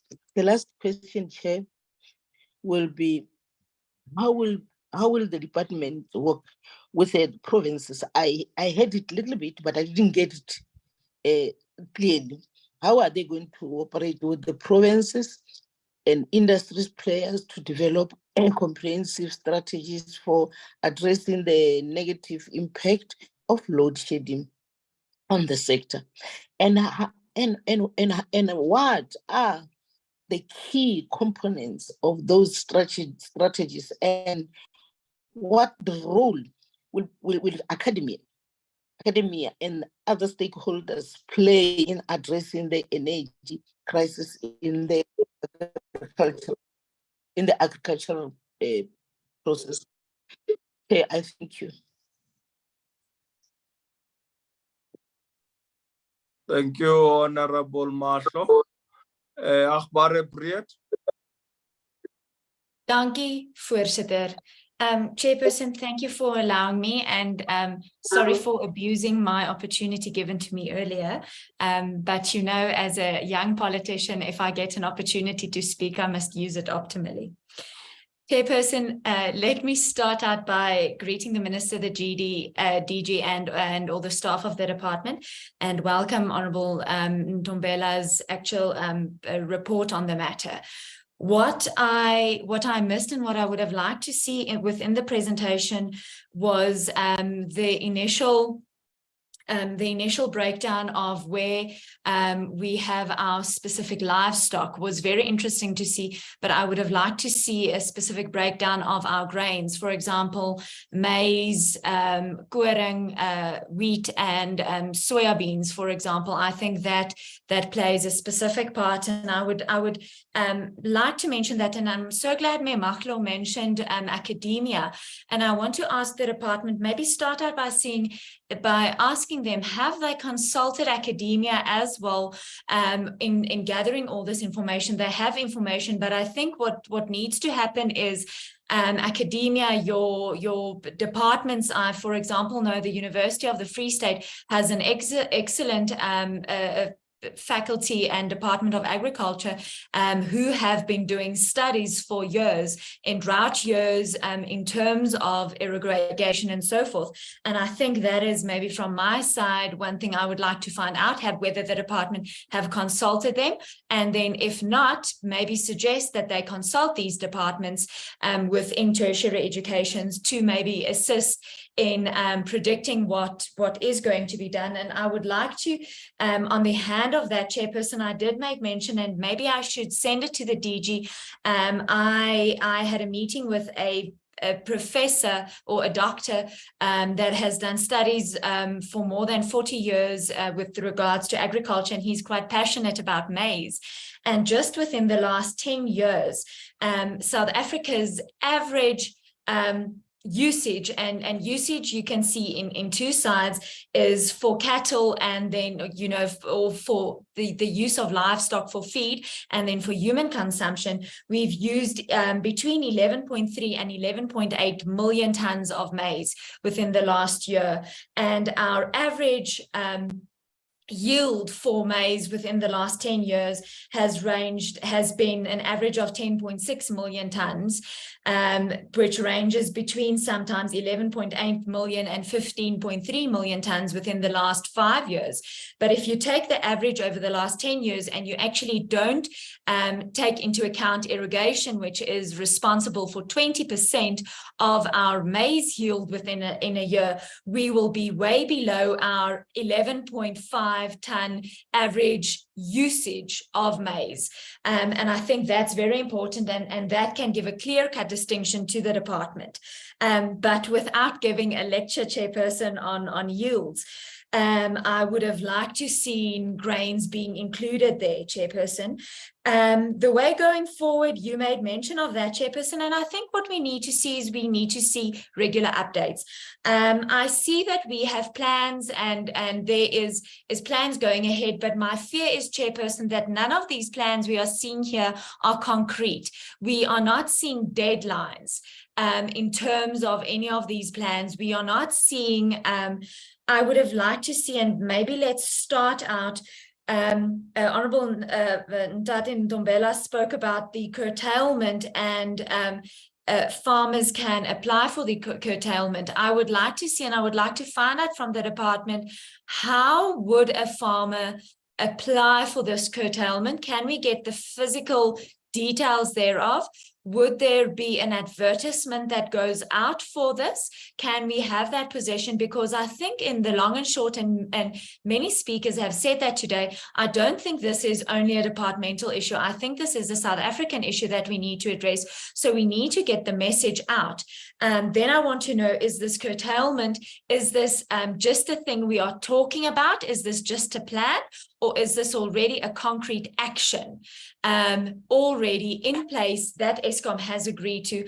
I know that was before my time. I think I was only an idea in my mom's eyes, but I know in the 80s, a lot of farms were actually given separate, they were electrified by Eskom, and they have direct lines with Eskom and the energy supplier. My question would be, can that be used for this curtailment? Will they be able to actually be exempted then from that? And just to get to exemption, Chairperson, I think the one thing in my interactions with farmers that they've said is, we understand the need that there is load shedding, and load shedding needs to be had. But what I'm getting is that these farmers are requesting to be exempted from high levels of load shedding from a stage 4, 5 and up, specifically stage 6, 7 and 8.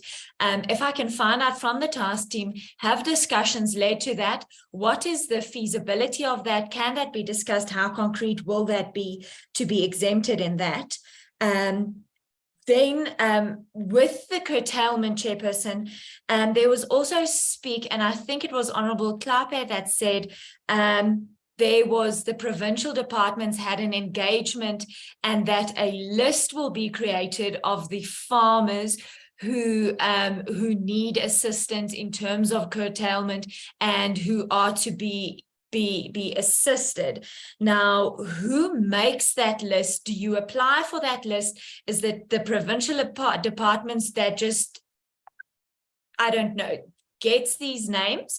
And Chairperson, the reason I'm asking this is because we saw with PESI and the voucher systems, the absolute concrete chaos that PESI was, and I think will always be in terms of the voucher system. And my fear is, Chairperson, and maybe let me get to that. What type of farmers are these plans? I don't want to call them interventions because I don't think there are interventions as yet. Who are they focused on? PESI was focused on our substance and our upcoming farmers, which is good and which is necessary. But Chairperson, load shedding is affecting not only our subsistence and small scale farmers, it is to a large extent hurting our medium scale, our large scale, our commercial farmers. And that is impacting food insecurity as a whole. So who is going to be focused on, I said about the concrete plans, and which type will be focused on, and how will these farmers then be informed? I hear a lot of plans. We are speaking with the sector, but maybe let me state a question. I want to know, who are these role players in the sector that the department is working with? Can we get, is it all of them involved? Is it SAI, AFASA, Agri-SA, TAU, Grain SA, Milk SA? I want to know specifics. Who are we interacting with? Because we cannot afford to leave anyone behind. Chairperson, then solar rebate. A lot has been said and asked about that. Maybe just to add my voice, as I understand it, the Minister of Finance made household solar rebates possible to a maximum of 20,000 Rand. All in all, Chairperson, let me put it on record, that's not going to be enough. That rebate is not sufficient if we are looking at farmers and we are looking at the size of solar farmers would have to erect to completely go off grid, or just assist in terms of that, specifically our broiler chickens, specifically our irrigation farmers, and then our fruit farmers who then use big packing rooms, cooling chambers. I hope that is the right English word. I'm sorry, I'm thinking in Afrikaans. But is there interaction with them to provide maybe an agricultural solar rebate? Is there details in terms of that? Can they expand on that? Chairperson, and then I have one comment and one question left. In terms of the tariffs, I would like to find out how far the Ntate Ntombela has mentioned that there are discussions regarding the tariffs. How are we seeing? We know municipal tariff increases are start end of June, beginning of July of this year. Are we looking at possible tariff decreases or tariff rebates or incentives for farmers by then? How far along in that process we are? If we can just get timeframes once again, that would be good. And then, Chairperson, maybe just one thing, and I think one of it was noted by the presentation, is the tremendous input costs of farmers and that they have. And the point I'm just trying to make is profit margins aren't as high as the stereotype is usually on farms.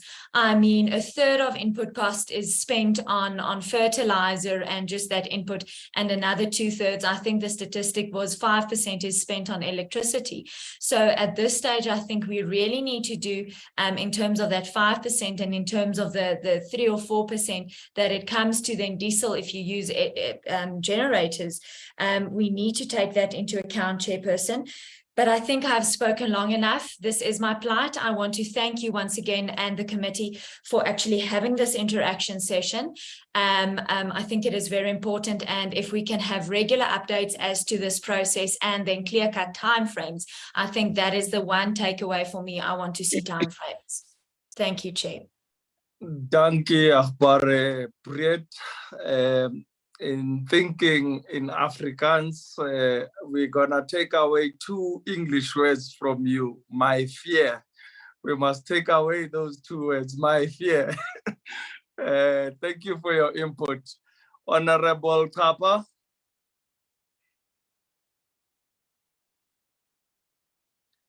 Honorable Tapa.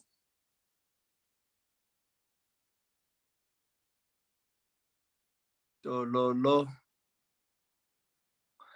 We move on. Honorable Montwedi.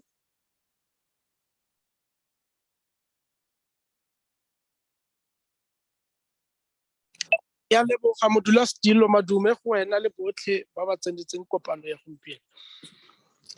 Chair, I think from the presentation made by, I forgot the name of the person who made it. I have no question at the moment. Thank you, Honorable Tape. Honorable Montwedi is on the platform. Yes, no, I think from the presentation made, I think from the presentation made, Chair, it didn't really take into, it actually understated the impact of load shedding in the sector, Chair. I want to say this because I've not heard from the presentation that there are sectors that agriculture is nothing without them. That I have not heard what kind of interventions would those sectors actually receive, because it would not only be agriculture. You've got the steel and manufacturing sector that is so at the center of agriculture in terms of giving agriculture machinery and implements and mechanization for the sector, for farmers to go and work there in that sector. Now, I'm saying this, Chair, because when you look at your the sector where they are making your engineering companies, I know one that they've started to retrench workers because the continuous load shedding on those businesses, they are unable to give in time products that are urgently needed in agriculture. I'll make an example with the business of Lucerne. There are gears that they normally used to make for only 3 days. But now engineering companies take almost 17, not almost, exactly 17 days for them to finalize, and 17 working days for them to finalize manufacturing of those gears for the Lucerne cutters for farmers. Not only that, many others. So I want to check, we may, on the side of agriculture, think that things are coming all right as at the level of the department and forget that important critical sector. I want to ask the minister to say, how have they ensured that sectors that directly contribute to agriculture are also not left out, so that they will make sure that they contribute to the success, agriculture as a sector? But I think other questions that I wanted to raise were raised by other members. Let me not raise them for the sake of talking. Thank you very much. Thank you, Ndate Montwedi, for your input. The Honorable Treater.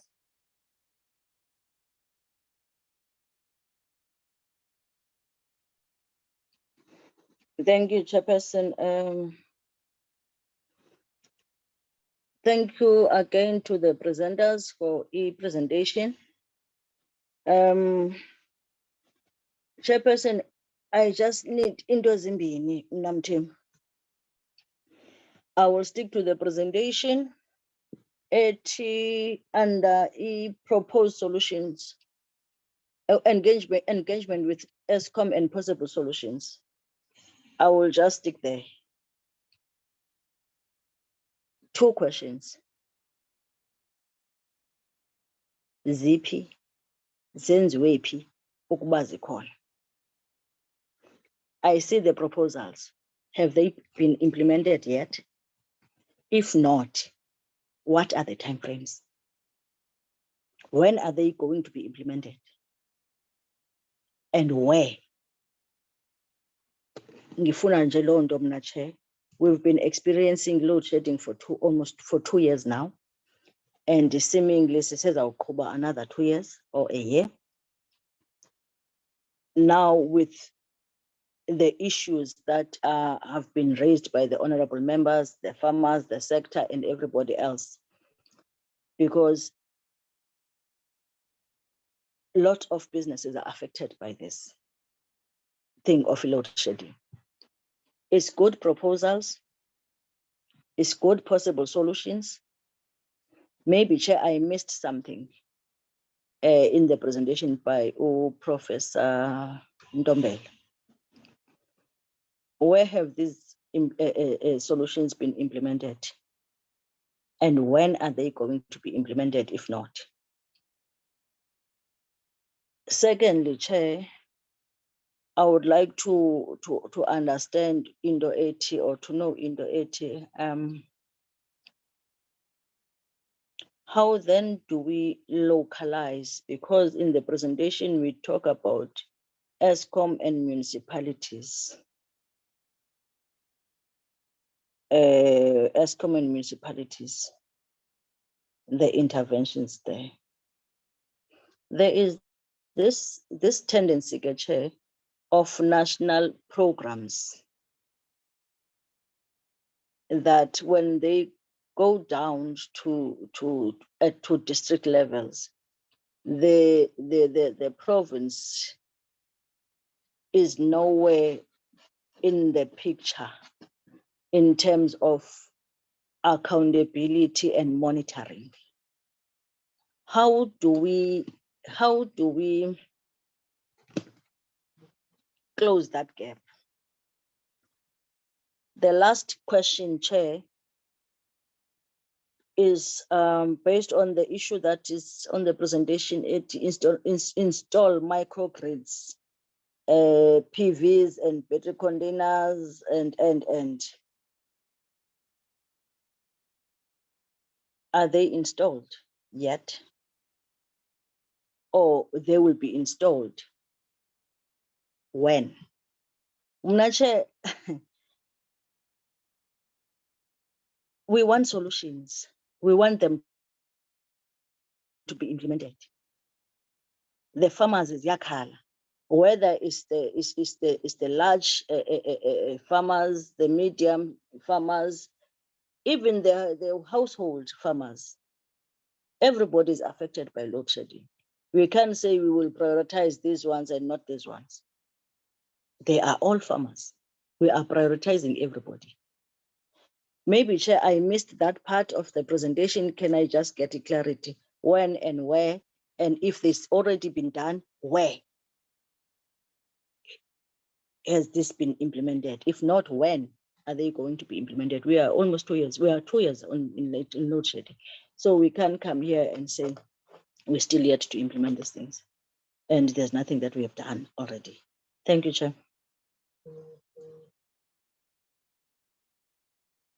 I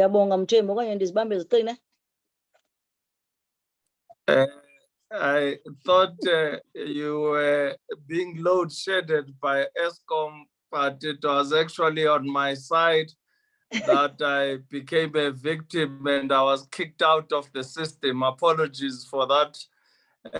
Thank you for the input, Honorable Chwete. Honorable Kruger.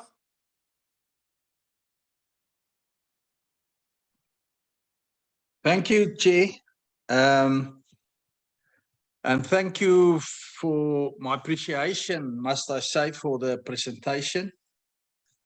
And I think we understand the solutions a bit better. Chairperson, allow me to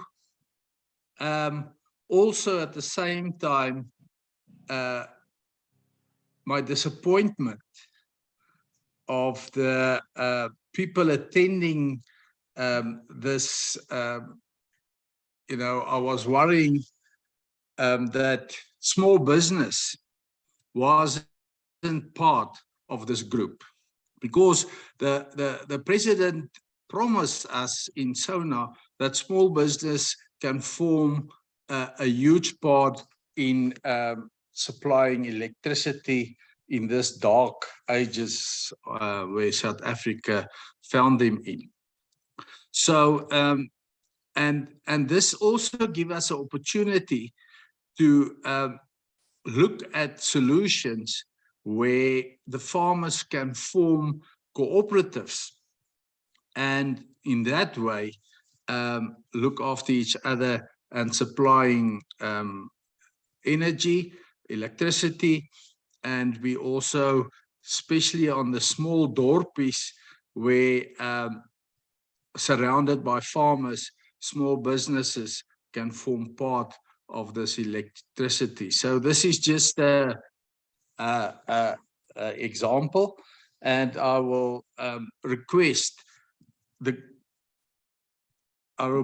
department to please speak to small business and see if they also can be part of the solution. And I'm sure there's a lot of opportunity there. Chair, and then I just want to ask another question or two. Was the RUA-Flex cost analysis, and if done, what is the possible reprieve for farmers if it was presented to Eskom as one of the areas cutting cost for farmers. And then also, I want to ask the minister if she's in support of a zero VAT rating on poultry meat. Chairperson, I think that is my input and questions, and I thank you for the opportunity. Thank you, Honorable Kruger. Any other honorable member on the platform who I have not recognized and they may wish to pose a question?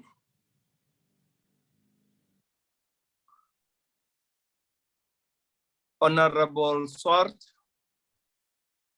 Chairperson and honorable members and honorable minister, may I just take this opportunity of thanking the committee for exercising oversight over this very important issue relating to food security and the dilemma that farmers, commercial small farmers are faced at this stage. I've got the highest regard for the minister, and I know she and her department is doing the very utmost. I think, Chair, just you might want to consider, I also serve on Public Enterprises Portfolio Committee, which has Eskom accountable to it. And it might be helpful to the committee at some stage to have a joint meeting with public enterprises to understand the exact challenges that are facing Eskom. But what if I may just take this opportunity, Chair, just to ask the minister whether her department is participating, and I might have missed her input, in discussions around the regulations pertaining to the declaration of a national state of disaster relating to the electricity issue, and whether in that light she'll be able to bring some relief to farmers and to ensure food security. Thank you for allowing me just to slip in on that little issue, Chair. I really appreciate that. Thank you, Honorable Swart.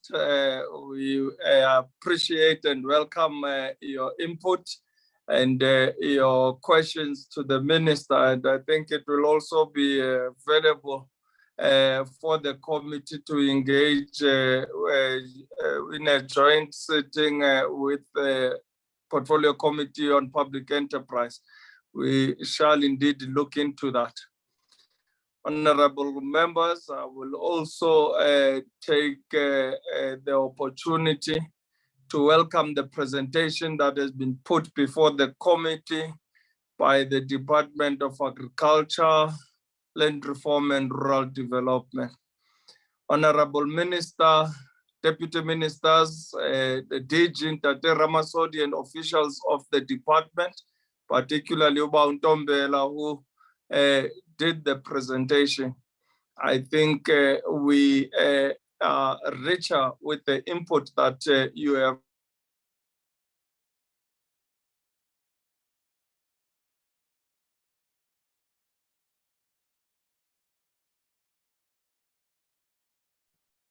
Chairperson, are you there? I think it's load shedded.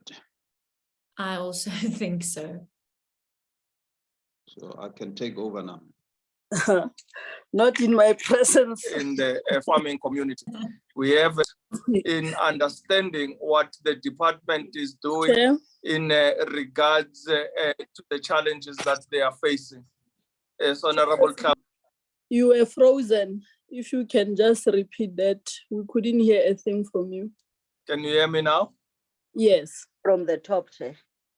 Yes, thank you. I was saying that we would like to welcome the presentation by the department as made by the minister, the DG, and Uba Untombe. It has made us richer in our understanding of the various challenges that are facing farmers and the farming community in regards to Eskom and the impact of load shedding. but I also want to appreciate on behalf of the many farmers and farming communities and associations that have taken time to join us today to listen to what the challenges are as captured by the department, and also what interventions will be made by the department in assisting their plight, and the way forward that has been mapped by the department. We therefore, honorable members, must appreciate your patience and ability of enabling us to engage with this presentation, even though the documents arrived late. It certainly shows that instead of putting our own emotions first, we actually prioritize the plight of those that have mandated us to be their representative in Parliament and to hold the department and government accountable. And therefore, we would like to thank you for your patience and navigating through this presentation. With that said, I would like to get into the questions that I was able to note as the presentation and the briefing that has been put before the committee today makes a reference to global prices as measured by FAO. And I would like to understand, honorable members, how the domestic prices have remained at much higher levels and seem not to be decreasing as expected. Besides the increased cost of production due to load shedding, what are the structural underlying reasons for this? This is an important aspect of the broader discussion on food inflation and the responding intervention by government to ensure food security, particularly for the poor and the most vulnerable households in the Republic of South Africa. When it comes, honorable members, to issues of exports of fresh produce, one of South Africa's largest foreign exchange earnings, I would like to gain an understanding, given the known infrastructure challenges at the ports, what is the impact of electricity crisis on the export of fresh produce? This in light of the need to ensure the maintenance of stringent cold chains condition as part of the export protocols. Already, honorable members, the citrus industry has had challenges in accessing the European markets. The electricity crisis seems to compound matters further, and the briefing is silent on this. If I proceed further, honorable members, with other questions that I managed to also pick up, would like to understand what the strategy will be for the ESCOM engagement group employed to address the negative impact of load shedding on different commodities, and how they will work to reduce the electricity tariffs paid by farmers as compared to other sectors per unit, and also help to ensure that the needs of both black and white farmers are met, and that food security is maintained in the country above all. What is the current status of the drought in the Northern Cape, and how has it been impacted by load shedding? And what measures will be taken to provide relief to affected farmers and irrigation schemes in the region?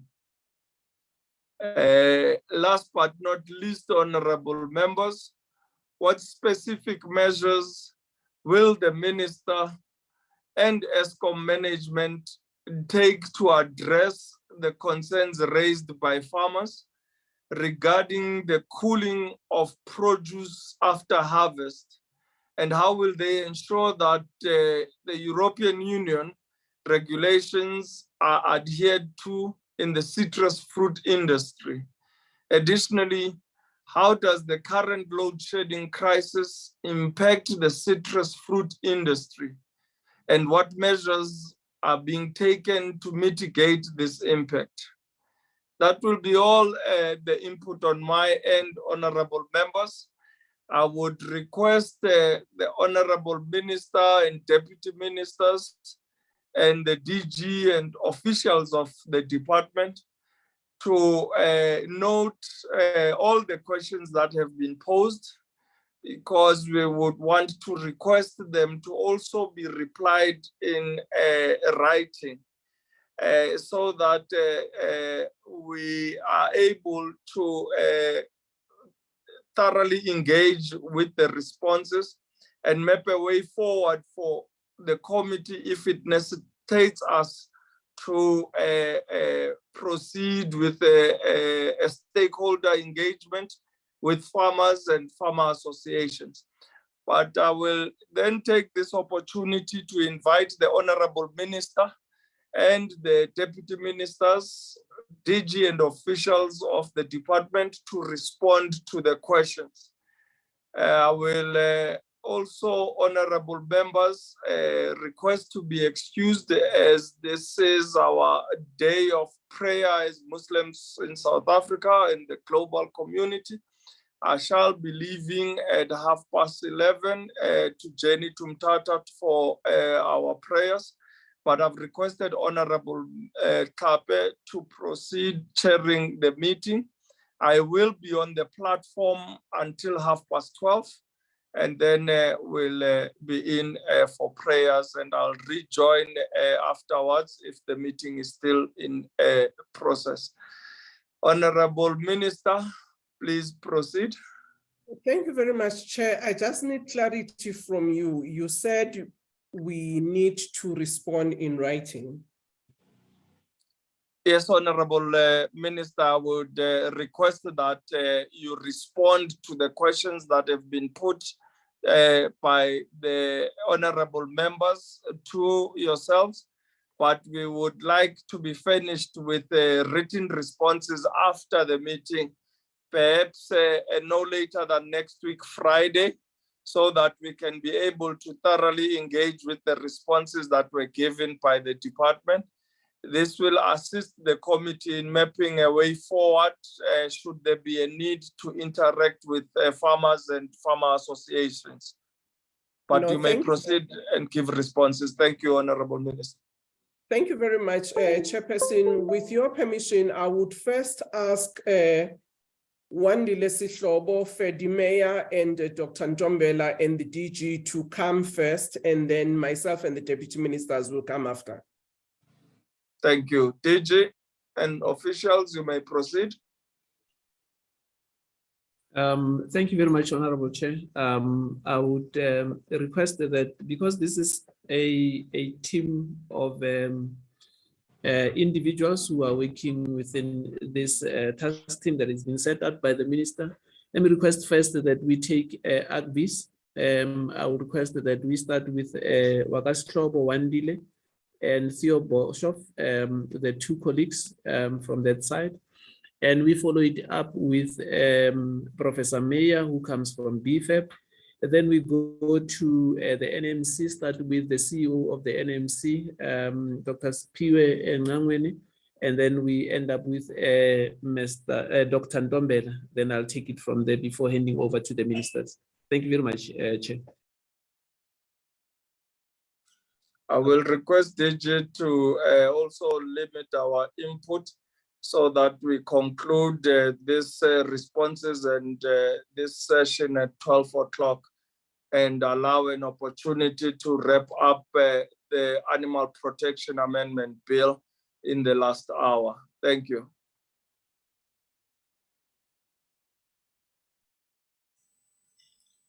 Through you, Chair, I'm just going to quickly run through a few points that were raised by the honorable members. And good morning. I'll start off, Chair, by a few points from Honorable Lope, and I think in some of the points that came from him, where he asked if we have consulted all of the provinces throughout this work, and the answer there is indeed yes. We consulted the provincial structures of farmer organizations as well as at the departmental level. So there was a broad consultation that has been done both on government as well as on the farmers and agribusinesses on that particular point. And to ensure then if whether the smallholder farmers will be supported in the process, and I think that is one of the points that is well explored. Perhaps didn't appear much in the presentation, but there are measures in place to accommodate the smallholder farmers in all of those interventions that were put forward, Chair, in response to that point. And Honorable Masipa asked about the cost of fuel to the sector. The sector, Honorable Masipa, spends about 10.5 billion rand in fuel, and on electricity is, as Dr. Ntombela has shown, it's about 7.6 billion rands. So the rebate that is coming in will assist a lot those that are in the processing side, because at the farming level, it was already there. But of course, in the coming week, we will be engaging with SARS on refining how the application will be done in the food processing level, as this is a new measure and it's been an old practice at a farming level. So it will indeed bring relief there. And of course, with the consumers as the end part of this, because it lowers food prices at the end of it. So that is going well. And the other points that came in from Honorable Matiase was about the properly planned load shedding. About what do we mean about that? The task team's meaning, Honorable, on that point was that a properly planned load shedding would consider when do farmers need much of the electricity. As an example, those that irrigate, they usually need electricity late in the afternoon to pump up water, and they irrigate through the night. So the interventions there will be to say during the day, perhaps maybe you apply more load shedding at that time, and then in the evening when they need the power, you are able to have less interruptions there. But that would be possible technically in areas that are not linked with bigger communities. Those that are linked with bigger communities, in some of the measures that Dr. Ntombela was alluding to say Eskom, we are looking at saying, are there any proper lines that can be connected so that they are connected separately from the communities, so that the load curtailment and the properly planned load shedding could be applied. Is this already in practice?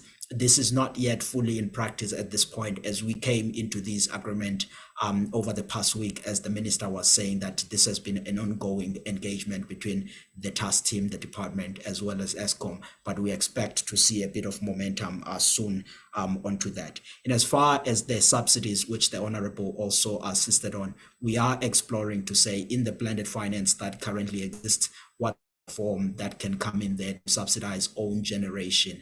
And that is something that we are measuring the numbers and seeing the appetite of those that will go on own generation and how much the scale of the financial needs there could be. So there is work underway. Very quickly, Chair, on Honorable Mahlo, to say, are there incentives that are being considered and the funding options? And I think this links to the point that we were making. And I guess there, Chair, another point is about the work we are doing with academia, which links with Honorable Brit on. And I think on academia, there is quite a solid work. I myself am a senior lecturer of agricultural economics at Stellenbosch University. So it's ourselves, Dr. Kalaba, who's in the line, who's also a professor there, and Dr. Freddie Meyer, and our colleagues at Forte, Free State. We are all interacting and assisting. So it's academia, it's government, it's industry, and government, so all are working onto this. And Honorable Bridge, on your point about whether the grains, we didn't reflect the grains there, but there was a deep engagement onto that. As you will know, about 20% of our maize is irrigated, 40% of our soybeans is irrigated, and on Kuring, when it's in season, about half of that, our wheat, is under irrigation. And all of this, we engage with Grain SA, SAGRA, and all of the Farmer Association, Agri SA, Potato SA, Fruit SA, citrus growers, all of them were engaged even on last night by the minister. So there is a good intervention in there, as well as the Black Farmer Association that are representing smallholder and the new entrants. And the measures that are put forward, they are applicable to all of the farmers, not only to commercial or new entrants or smallholder farmers. They are applicable across. And of course, it will be on the technicalities on who gets to benefit on what option.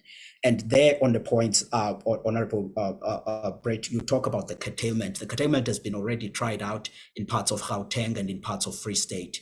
What it only does is that instead of an organization or a farmer or an agribusiness using the usual energy that they would use, they would perhaps maybe drop their usage to 70%. And then when we have load shedding from stage 1 up to stage 4, they can perhaps maybe be suspended and not be load shed during those periods. So that's how the curtailment would work. We've already tried in a few areas. Again, in areas that are technically not connected to communities, that will be quite clean, and in some that are ESCOM is exploring ways of putting separate lines. You are right to say in the olden days, farmers had their own separate line, but as African population spread and grew, the ESCOM had to connect in those lines to link the communities that were close. Those are the technical engineering that we're exploring. The action will be fairly quick onto that as the DG leads on this. And toward closing these remarks, Honorable Motusi asked if we understand the full impact and the interlinkages on agriculture. And there, Honorable, we appreciated quite a lot the impact. As I sit aside my academic affiliation with agribusinesses, all of them were in the room. Some of them are machinery suppliers, finance suppliers, input suppliers, and with the intervention that we're talking about, element of reducing the load shedding impact, that applies a lot to them and some, of course, of the major farmers. So they are well covered into this work, and the impact onto them is well assessed in the task team. And Honorable Chwete asked about the time frame, uba sindaweni na and izakwenzekaphi yonke lento. And on that, Honorable Chwete, it links with the point I was making that these microgrids esithetha ngazo, u-ESCOM akakazifaki okwangoku kodwa ethenga last week, and ke ngosiyaqonda uba inoba kule nyanga izayo kona bazoqalisa bazifaka ezindaweni ezithile. Zizawufakwa kwindawo yonke, azizuphelela kula mafama amakhulu. Ziyaya nako-Eastern Cape, ko-KZN, kwindawo zonke sizojonga uba aphi napho amafama concentrated khona, and zingenzeka ezo microgrid zifumana abantu abaninzi, and then zizawungena kwezo ndawo ezo. So it's covering everyone, abashiyeki. I-timelines zizawucaca xa sesigqiba nabo kule veki izayo, kodwa no sebekhomitile uba bazawuzenza ezinto. And lastly, on Honorable Kruger, on a small businesses, we are interacting with them onto this, but I do think that you are right that a closer interlinkage is necessary there. And let me close with a quick comment on the chair before he runs at 11:30. Chair, on the global prices stuff, you are right there. The food prices are the most sensitive issues. But Chair, I can comfort you and say, even though the world has seen quite sharp food price increases over the past 2 years or so, in South Africa, food prices have increased at a much moderate pace. Last year, we saw our inflation, food price inflation, averaging at 9.5%. If you look elsewhere in the world, it was double digit in much of the African continent, the EU and the US. What is becoming a challenge now is that as the world is seeing a decline on food price inflation, but still at a higher levels than what we see in South Africa, but the South African trend is taking an opposite, which is increasing, while elsewhere in the world is coming down. Part of the story there, Chair, is not so much of the load shedding. The load shedding impact will reflect on prices only in March, April, May, in those months. Those impact is not yet factored in the prices. What we're seeing there is pretty much the reflection of the higher commodity, agricultural commodity prices, grains, oil seeds, and fats, and some of the meat products that were increasing much of the last year. Usually, Chair, as you will appreciate, between a farm gate and a consumer, there's about 3 months lag before the price transmission is done in there. So we are paying now the increases that had already been reflected at a farm level. But the positive part onto this is that with the numbers we have at the department and in academia and where we sit in agribusinesses, expect price inflation to moderate this year in South Africa at about 7%, coming out 9% last year. It will be more moderate in the second of the year, which I think that's a positive when we think about the consumer pressures that are already there. But as you rightly said, there's more that can be done to improve the food security. And the comforting word, Chair, is that agricultural conditions in the country remain fairly robust this year. We still expect decent grain harvest, decent fruit harvest, and on an exports point as a closing one, I would confirm that this year we will probably, for 2022, as South Africa, have a new record of agricultural exports, which may be around about $13 billion from a record in 2021, which was about $12.4 billion. So with all of the difficulties as Eskom, they've been able to assist on Transnet, they've been able to assist on the exports. With load shedding, there are measures that are put in place up until stage 4 that the ports are still able to be operational. And at stage 4 begins to be challenging. Thank you so much.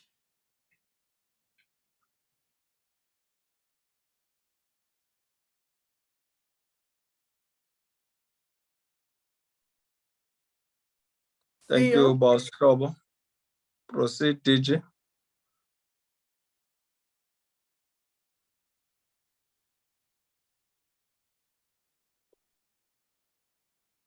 Thank you very much, Chair. If there's any input from Mr. Boshoff, if not, I will go to the next. Allow me then, Chair, to request that we get a reflection from Professor Fedi Meyer and if any input from Dr. Kalapa.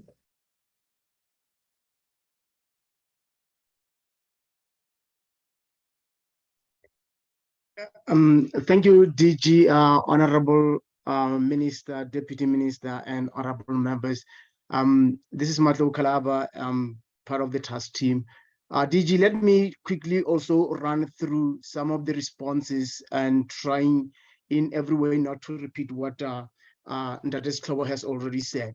And maybe just going specifically maybe to some of the questions that came from Honorable Tlagongwe regarding the issues around academia coming in. I think Wandile has addressed that, also expanded it further. But the reality is that, yes, the consultation can really be expanded and be more inclusive depending on the availability of those members. The understanding being that some of the regulations, as honorable members have mentioned, that they still need to be cleared, as we know that the National State of Disaster regulations, as far as we are not yet made public. And those will contribute towards some of the implementation, some of the resolutions, as well as interventions that are needed.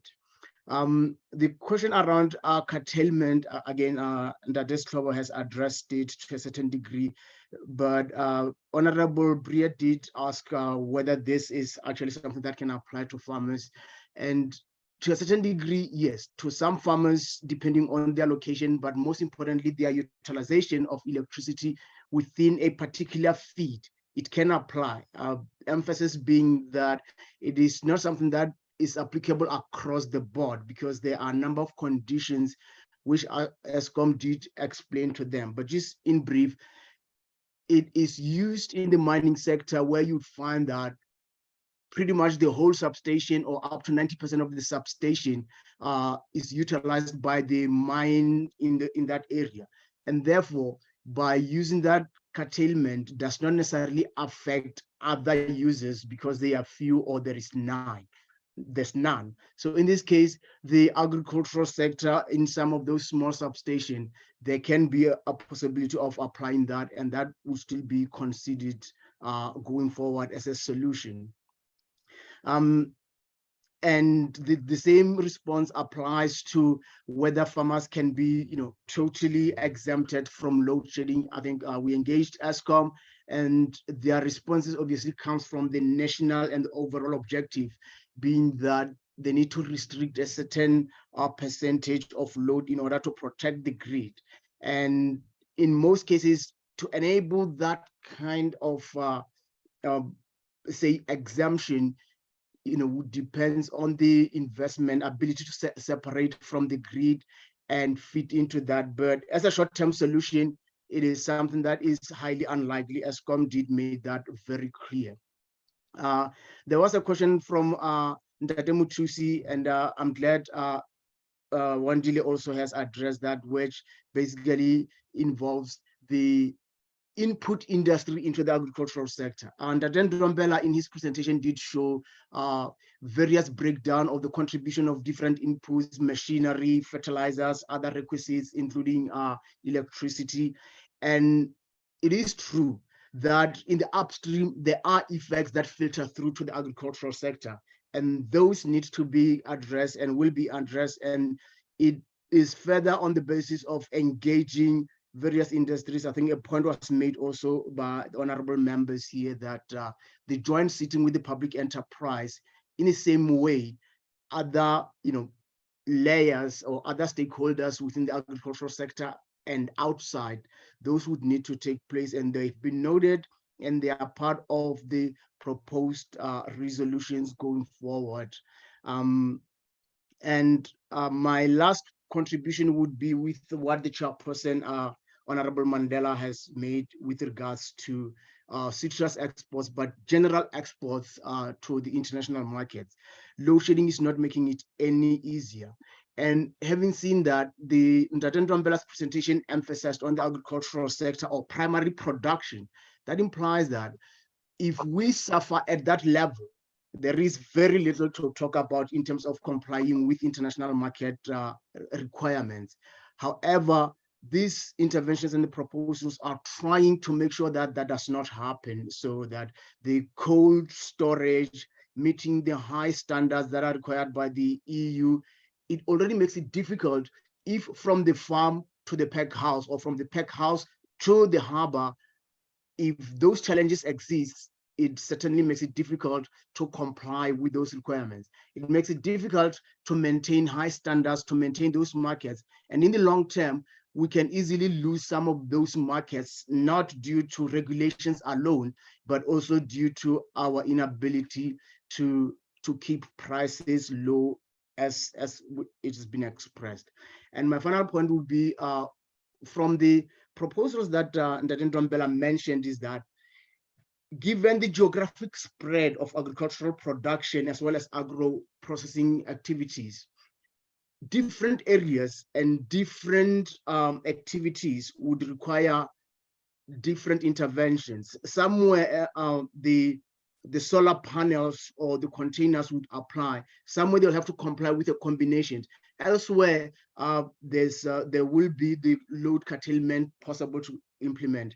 But the long and short of it is that they would require different interventions in different places, and therefore it's not going to be just one solution for all the challenges that are affecting the agricultural sector. Chairperson and Ntate Ramasodi, I will take it back to you. Thank you.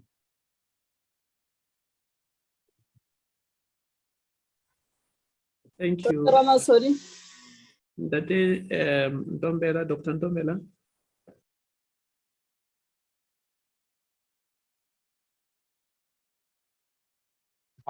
DG, I think I will be overgrazing as you always advise. I think the colleagues have covered very well the responses. Thank you very much to the chairperson and honorable members.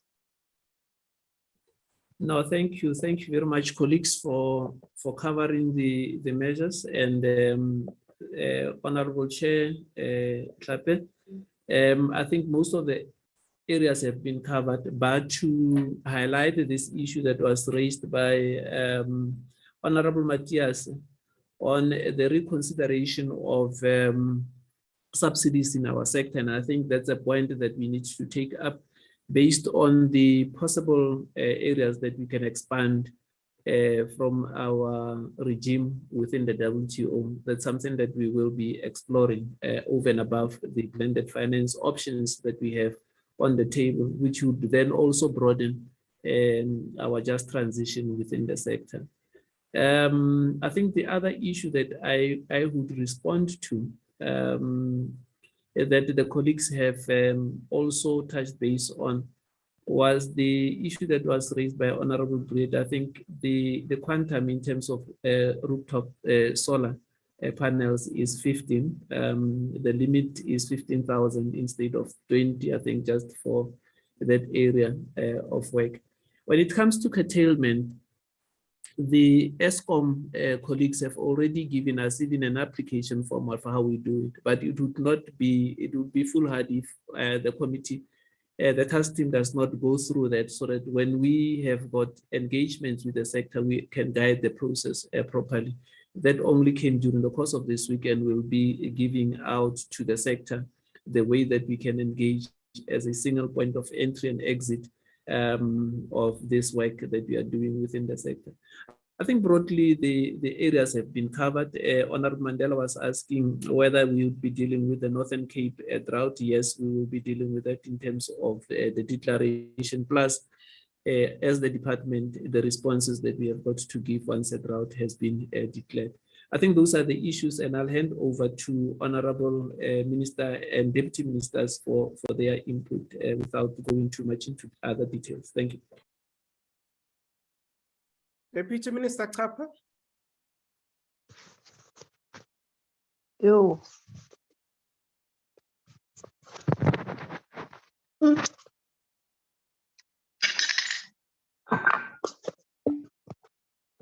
Yo.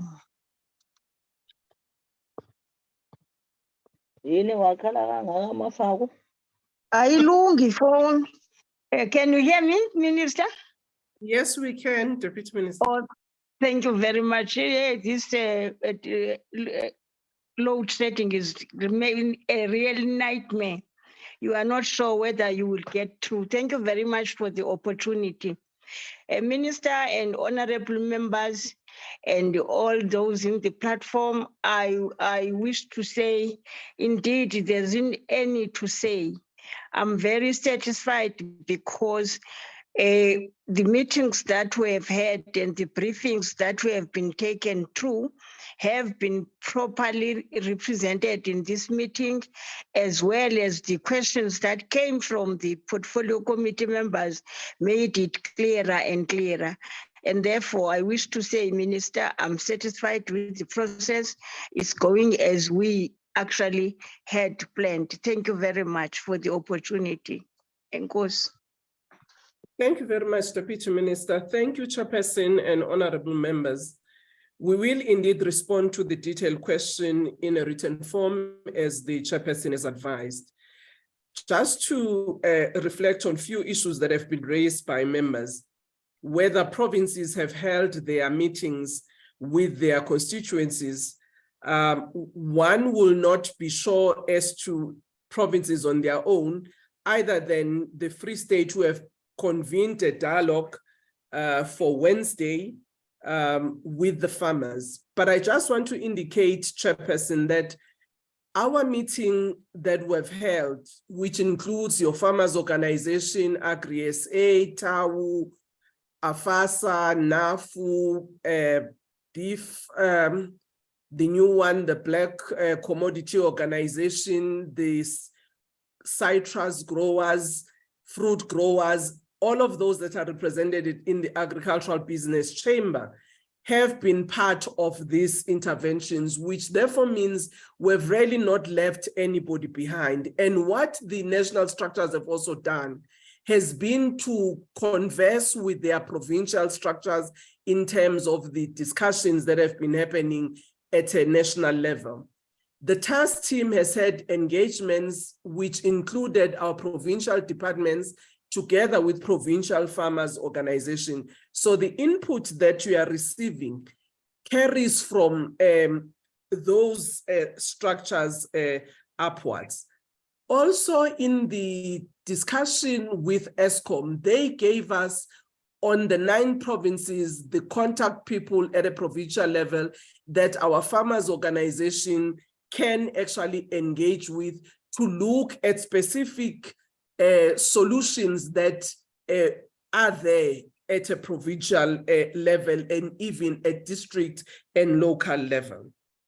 The issue about the engagement with Minister of Public Enterprises, Energy and Treasury, yes, one has been engaging with those colleagues as part of cabinet, but also specifically on some of these matters. And I must say that the Minister of Public Enterprises have been really helpful in ensuring that we have a direct engagement with Eskom management in trying to find the specific solutions that we're talking to you about today. With regards to some of the regulatory matters to facilitate cogeneration by some of our sectors, such as in the sugar industry, at a task team level, we're actually working with the Department of Minerals and Energy, and we will be engaging with NERSA to make sure that we clarify some of those regulatory issues so that we can get rather better understanding of what is required, as well as from Ministry of Energy and Mineral Resources. On the other issues, I think the team has actually clarified. There was one issue that was raised, whether or not the department sits on the Disaster Management Committee. Yes, we do sit in that committee. So we will be making our inputs as any other department in terms of how we would need to support the sector to be able to ensure that it continues in terms of productivity. The issue that was raised about whether one supports the zero rating of certain foodstuff, I think that's a matter that actually requires engagement with Minister of Treasury as well as DTIC. I don't think it's a matter that the Ministry of Agriculture and department alone can take.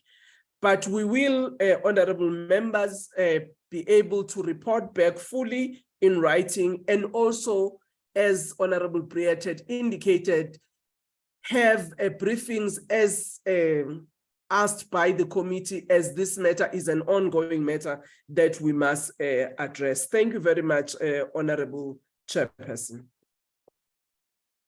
Thank you, Honorable Minister. Thanks for the team also on those responses. We will be awaiting those written responses, the chair has indicated, by next Friday. Can we then go to the next item? That is the presentation on your Animal Protection Amendment Bill.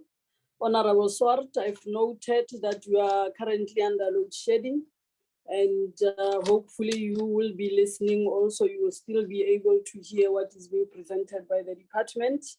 It's not your bill anymore, it is our bill, but we have noted that you are under load shedding. Back to you, Minister, and the team. Animal Protection Amendment Bill. Thank you very much, Honorable Chairperson. I would like to ask Mr. Serache to actually lead the process on this one. Thank you.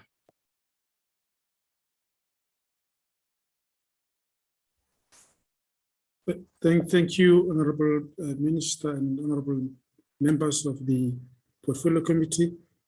If I may have the powers to project, I would want to project the presentation. I know, again, I'm connecting with two gadgets, but the one that I'm talking from, if I could be able to share the presentation from, let me try.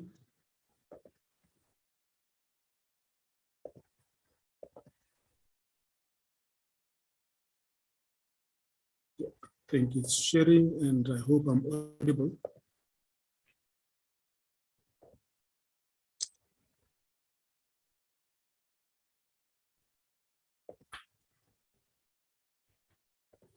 We've listened, honorable members, to the presentation by Honorable Swart, and we have observed that there are serious implications that we may want to ask the committee to have to look into. And in the main summary is that the submission basically, or the bill basically, if it has gone through the CS process, we are not aware, and we feel that is the process that would have been able to assist us to engage adequately with the contents of the bill. Because as it stands, there's apart from the fact that the bill intends to amend a section from our legislation, it further seeks to amend another section of the Foodstuffs and Cosmetics and Disinfectant Act of the Department of Health. So those might have far-reaching implications, members. So this is a short presentation. I'm just going to go through as quickly as I could. The bill, obviously, it was not introduced by us, and we really listened attentively with intentions of trying to understand it and ensure that it does not contravene or encroach on the current legislation, mindful that the advocate, I forgot her name, assured the committee that the bill does not encroach. But if you allow me, Chairperson, for audibility, I'm asking to switch off my camera. The bill has not, so we feel if it has gone, if we were to be favored with the CS report on the bill, we would be able to meaningfully understand and be able to meaningfully engage with the bill itself. But without it, we are limited really, because we want to understand the broader drive of the bill. This therefore limits our interaction capability, because we really would want to engage it at that level. But there are questions which were posed by honorable members. The questions relate to different other things, like my slides are not moving. Yes. This I've referred to. This is the act by the Department of Health, which I think the nexus or the thrust of the bill, other than some of the other proposed insertions, the thrust would really be on the Foodstuffs, Cosmetics and Disinfectant Act of the Department of Health, of course, to a greater extent on our legislation. But it will be very important that we need to engage at the same time with the Department of Health. And we feel that after consideration of the comments from others, we may want to still re-engage the bill, especially after having gone through the CS report. There are, Chairperson, a lot of other processes of rearing animals in the country and in the world that this bill will unintentionally threaten, which would be practices, because if taking from what Honorable Swart started with the fact that animals, I'm paraphrasing that with the court ruling about animals being able to feel pain, just paraphrasing that, there are other agricultural production practices which the bill would unintentionally therefore threaten their standing, because in this case, if this bill goes through and during the public participation process, obviously the vegans and the other lobby organizations would really want us to broaden, because we cannot only introduce a bill that only talks to one specific section. With that, unintentionally, we face a situation where we're going to have to end up having to talk about those. And in the main, just to give an example, there are the difference between pain and the difference between cruelty and the protection of the animal, much as the bill seeks to only speak to the cosmetics, basically the testing of cosmetics when in the industries that produce cosmetics and related products. You unfortunately cannot limit it there, much as your intention would be for that purpose. But opening it up would mean others would also come in, and we may end up with a really unintended consequence. I'll give an example, just a basic example. The cruelty to animals, if we allow it to go this far, it would end up discouraging basic practices like dehorning of cows. Again, starting from what the Honorable Swart started from with that court judgment, if animals do feel pain, what about the honey? Because that's painful experience, but it's aimed at other benefits, food security and related practices. So that it will be impossible to only contain the proposed amendments to the two legislation without the risk of opening up, I don't want to call it a can of worms, but opening up other things, unintended other consequences. Going through when listening to the presentation, Honorable Chairperson and Honorable Members, Honorable Matho asked a very important question. It was about the export and import. She asked whether if we have the bill and the act and we want to regulate production of products in the country, and her question was, what about imports and how will that affect our export? And as we know, honorable members know that exports in trade in goods and special agricultural services or products is based on country relations and it's based on a reciprocal relationship. So and further on, to complicate the situation, the laws that apply to import unfortunately also apply to the local production. So we cannot separate. So if we're saying, for instance, product A may not be produced in South Africa because it has been tested through animals, it means we'll have to bar import of same if it comes from countries that would have produced the same product through testing of animals. There is no way that we would be able to only have a law that applies only in the country. And also, if we were to publish regulations are published at the World Trade Organization level. Countries participate because specifically for the very reason that the regulations, local regulations in this specific case, would have to comply with the World Trade Organization agreements on trade. So that is one element. The other elements that Honorable Stuart mentioned was about the grading or ranking of countries in terms of cruelty, if you like, towards animals that those countries would have. The current situation, there isn't really sufficient data, but we are ranking not amongst the lists, and we certainly are not amongst the top. But in the main, these are not entirely about the cosmetics. The ranking takes into account a lot of other things. And in a country like South Africa with good agricultural activities, it is not surprising that we are ranking E out of a scale of A to G. We ranked E specifically because we farm, and farming means we are rearing animals, and rearing animals means changing some of the things that they ordinarily, if not in agricultural production, they wouldn't change. An example: dairy cows would have to have their tails shaved, for obvious reasons that we don't want the tail to contaminate the milk.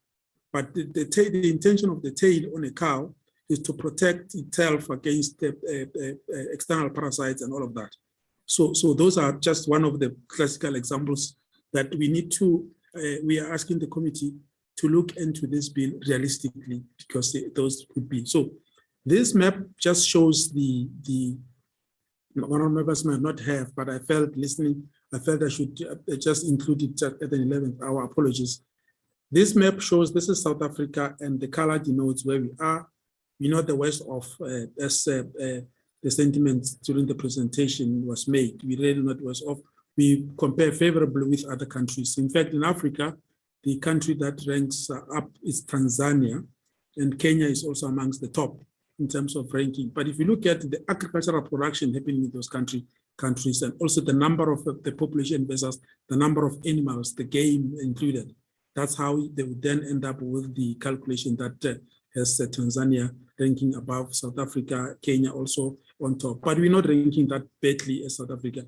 We are ranked number E on a scale of A to G. So this is one method that I just need to respond. But other than that, again, still emphasizing on the need for us to have the CS report, and also I think we would we would request the committee to allow us a session, a very sufficient time allocated to a session with the bill and with the Honorable Swart, because there are other things that we think there are other better ways of ensuring, if the intention is really only about the cosmetics testing, we feel there are better ways of doing it within the current legislation. There's the proposals that we would ask that they be made specifically with the Foodstuffs Disinfectant Act of the Department of Health. They could insert that if the intention is only about cosmetics, but if the intention is about protection of animals, I can assure honorable members that once we go on a public participation, we're going to face a serious pushback, because the current agricultural practices that are being practiced in the country and elsewhere do not really are not animal friendly. Let me put it that way. But if we were to stop that without any further alternative, we may end up with we need to make the balance between that and food security. For instance, as most members would know, most members I know they are farmers. You members know that the cow, a dairy cow, only sees its calf for 2 weeks, and it will never see that calf forever. Now, that is just, if you then juxtapose this against cruelty, that becomes one of those questions. I spoke of caging, I spoke of dehorning of animals. If you talk of caging of animals, for instance, if poultry production is to be changed, the production of poultry would change from the current practices of caging animals and making sure that they feed 24 hours, and we will not be able to produce 1.8 kilograms in 5 weeks. So obviously that means there won't be enough food for the country, but at the same time, we know that the industry needs to adjust. In Europe, in the European Union mainly, there are laws that are coming that way. We are just worried, honorable members, that we do not want to attract that process until we are ready as a country, because as you know, in Europe, they've already started the process of a cage-free production. And that cage-free would be very costly, because the same poultry that it takes 5 weeks, the poultry meat or a chicken, broiler chicken that you take 5 weeks to produce, you may need to produce it over 10 months. And it means it has to be fed. And I doubt if with normal free-range roaming chicken in 10 months, you would be able to achieve 1.8 kg. Automatically, members can see how that would be difficult and for as far as food security is concerned. So why I'm mentioning this, the honorable members, the chairperson, is that just to caution us as the department, but also plead with the portfolio committee for this bill not to go through in the former details. In fact, we do not need a new bill altogether, or we do not need the suggested insertions or amendments. We may find a way of just amending a section, in collaboration with Department of Health, a section in the definition that can easily be done without attracting the attention that we risk attending. This is what definition of cosmetics means in terms of the Act 101 of 1965. So this is an area we may want to work around if really we want to still go ahead and ensure that we have the matter around the cosmetics attended to without necessarily having to affect the food security. The definition in this specific case is limiting the usage of cosmetics that are meant to improve the quality of life of the. Okay. Hayi sisaqhuba ndizawuya famous but isaqhuba ihlanganiswa. DM, please mute. DM, please mute. Sorry, Ntate Serafa. Thank you, Honorable Chairperson. If we were to, it would affect different industries if the bill were to be processed in its current form, and if it were to then be ascended into law, with those amendments having been effected, because we may really, in fact, to simplify the statement I'm battling to put across, the unintended consequences of this bill are far dangerous than to try and look for a better way of managing the testing of products, especially for cosmetic purposes. It can still be achieved differently, because at the moment we will be opening ourselves up for something that we may not be able to control. We therefore recommend, Chairperson, Honorable Chairperson, Honorable Members, that the department, our department, be furnished with a report. Like I've been emphasizing this, because this is where, Honorable Members, as you know, we will be able to get a sense of whether the due care has been taken as far as the agricultural economic impact, or the economic impact of the process, whether jobs, how many jobs would be lost, and a lot of other things, because this then becomes very critical. But also we would want to know if what comments were received from the public during the we assume that there would have naturally have been consultation. So that's the part that we hope, we would really hope to receive those comments and study them and see. And also a study to understand the cosmetic industry, including the testing of cosmetics on animals. We need to check what can be done. We need to study it. We advise that there be a study conducted and comparing this country, our country, with other countries. And like I said, we would really want to be afforded an opportunity. Thank you, Chairperson, and thank you, honourable members. Minister, thank you. Back to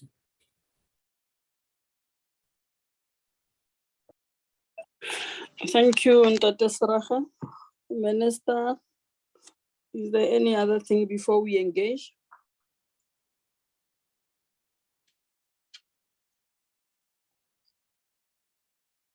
No, Chairperson, there is no addition on my side. Thank you.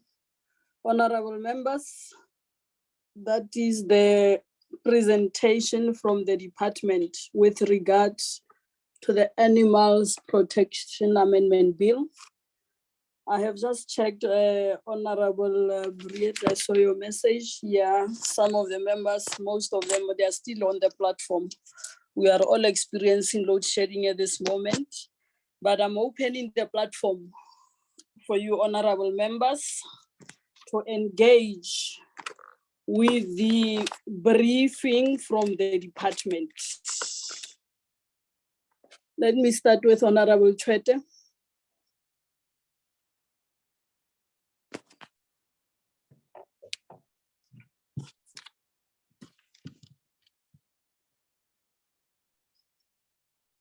Honorable Chwete, are you there?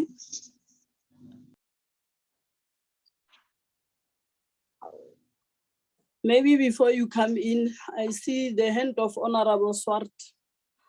Honorable Kappa, just mute a bit. Chair, thank you. I just wanted your guidance. I appreciate the bill is in the hands of the committee. I would like to respond with the greatest respect, and I'm grateful for the presentation, but you might want to give me guidance for a very short response, possibly at the end. I appreciate this is an ongoing engagement, but I would like to correct a few issues, such as on the socioeconomic impact assessment report. So I'm in your hands, Acting Chair. Thank you so much. Thanks, Honorable Swart. Definitely, we will give you a slot at the end. Let me allow the members here to interact with the department's brief as they have requested. Metret. I don't know if she's still here. Let's go to Honorable Ndumiso Tapa. Thank you, Chair. Thank you. My only theoretical question is, how will the amendment bill address the concern regarding the safety and efficacy of the cosmetic products that are not tested on animals? And what measures are being taken to ensure that by consumers that and have confidence in such products? I thank you. Thanks, Dr. Kappa. Honorable Masipa. Chair, thank you very much. I missed Tuesday's session. I did sponsor my one question. But if you allow me, I will also want to get to that question with regards to animal welfare bill that is somewhere we don't know where it is. But the first question for me really, Chair, is that the Serare spoke about job losses. I just want to get a feel as to what are the current jobs that will be impacted with regards to this particular bill, if there are. So my fear is that we mustn't really allow this bill to end up gathering dust. Dust. It must really be acted upon and be expedited and be completed. Chair, again, I think, the submission of this particular bill, while we understand, this particular presentation, while we understand the ESCOM, deliberation that was taking place that delayed the bill from coming through, I do not understand why this presentation was presented late. So maybe that explanation will also help us. Chair, with regards to animal welfare, I'm going to try and be as brief as possible, but I'm using this opportunity because the department is in front of us and obviously the minister is also here. There has been concern that there is just not enough consultation on the animal welfare bill drafting. There's not enough information and there seems to be done in isolation. Very few people at Dalrat feeding into this with regards to the what's happening. The SPCA and the NSPCA, the welfare groups and the conservation groups have been completely excluded and cannot get information to the draft or participate in this working group. Can you please provide, the department provide us with the status of the draft animal welfare with regards to the following? Who is drafting this animal welfare bill, noting that consideration has apparently been given to put in the drafting of animal welfare out to public tender? How far has the drafting of the animal welfare progressed, and what is the anticipated timeline for completion of this bill, including completion of drafting, public participation, request for submissions, and submission to the cabinet? Chair, you'll also know that question 2356 on 12 November 2021, that the members of the Dalrat Animal Welfare Working Group have it was indicated, the answer was that the necessary technical skills and the experience required for the animal welfare technical aspects of the bill, and that the legal aspects which will be overseen by the department legal unit, the office of the state law advisor, will be approached and subsequently to confirm the draft bill's conformity to legal drafting standard. Why has the drafting of this bill not been completed, and over 1 year later it is contemplated to be putting the draft of the bill out to tender? Noting from Dalrat's statement in November 2021 that the most, quote unquote, that the most probable time in which the colloquium can be held is the first quarter of the next financial year, and that the financial year has almost finished. When will the draft when will the Dalrat animal welfare colloquium race be held? So Chair, these are the questions that I really wanted the answers. I just used this opportunity, since the minister is here and the whole department is here, just to assist, so that we can also be able to provide answers to the constituency out there. Thank you very much, Chair. Thanks, Honorable Masipa. Honorable Breed. Thank you, Madam Chairperson. I'm sorry, I'm just trying to get everything on here. Madam Chair, thank you so much for this opportunity. I have to say I'm quite disappointed in the department and with this presentation. Number one, I don't think this presentation, required us to only receive it at 8:30 this morning, firstly. And secondly, I think in Afrikaans you say die departement sit die pot mis. I think they are misinterpreting this bill completely. And I would like to just ask questions on some of the things they have mentioned, and then like to make statements, Chairperson. Just to add maybe to what Honourable Masipa said is I would also like to know about the progress of the Animal Welfare Amendment Bill, or the Animal Welfare Bill, as was alluded to, and also the tender process and why we're going out on tender if we are writing this. I would like to know that. And Chairperson, also just, he spoke of the welfare colloquium as I spoke about it on Tuesday, but I would like to also know there were certain resolutions from the colloquium on captive lion breeding that was seen in 2018, and not much has happened on that. I would like the department to also just respond on that resolutions and how far along are we with that, Chairperson. But maybe just to get to my questions, the department says that a definition can limit usage of products. And I would like to, the definition of cosmetics, I would like to find out how a definition explaining what something is can limit the usage constitutionally or wetlik or by act. I am unclear as to that, and they just need to explain that to me.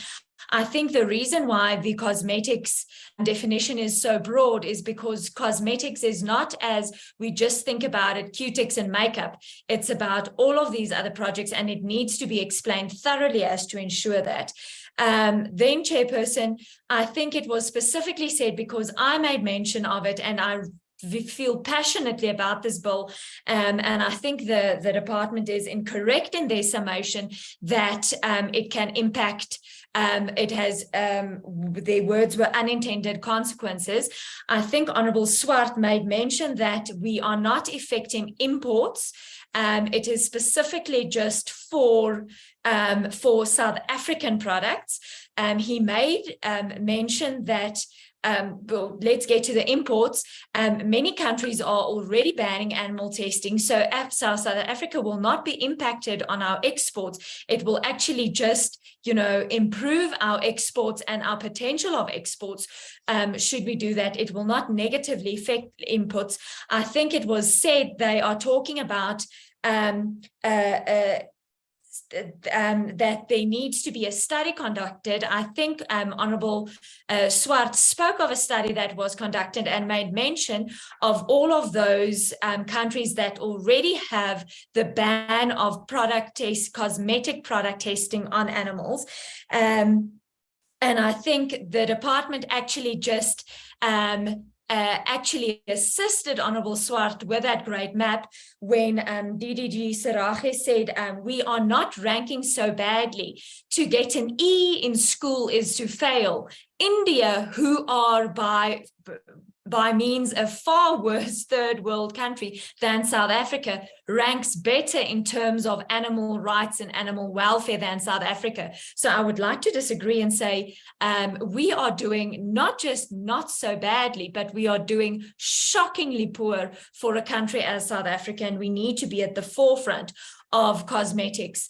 I think one thing, Chairperson, is also the department should please explain to me how writing into law cosmetic testing or not having cosmetic tests being done on animals.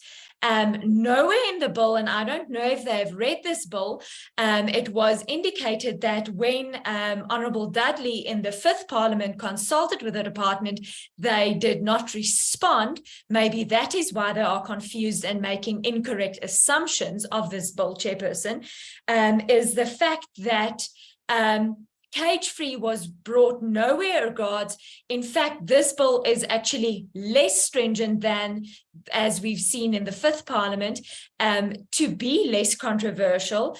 No animal testing is currently being done in South Africa, and therefore it will have no impact on jobs as is. In fact, it might only be impacting our cosmetic industry in growing our small businesses, Chairperson.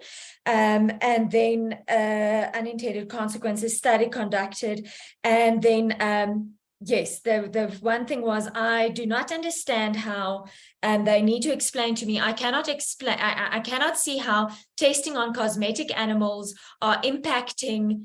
And specifically, if you look at the bulls that are impacted in the manner that they are impacted, I don't understand how cosmetic testing gets to livestock in food security. They please need to explain that to me, Chairperson. This for my duister, but I will leave it at that. Thank you. Thanks, Honorable Brett. Honorable Chapter.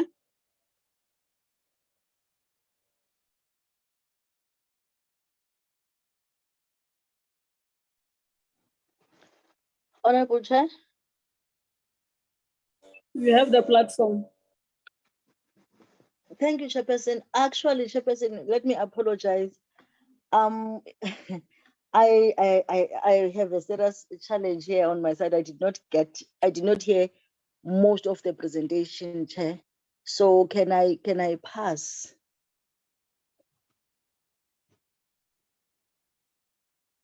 Okay, Honorable Muntwedi.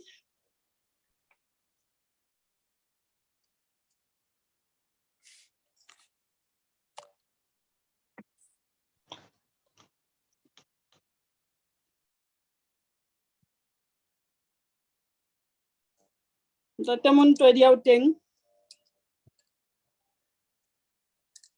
I pass Honorable Matthias.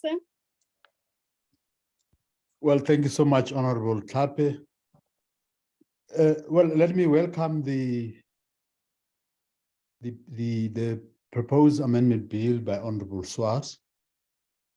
That this is a presentation or rather an initiative by a member of parliament who's not necessarily a member of this portfolio committee. That is encouraging to all of us in this portfolio committee to do likewise.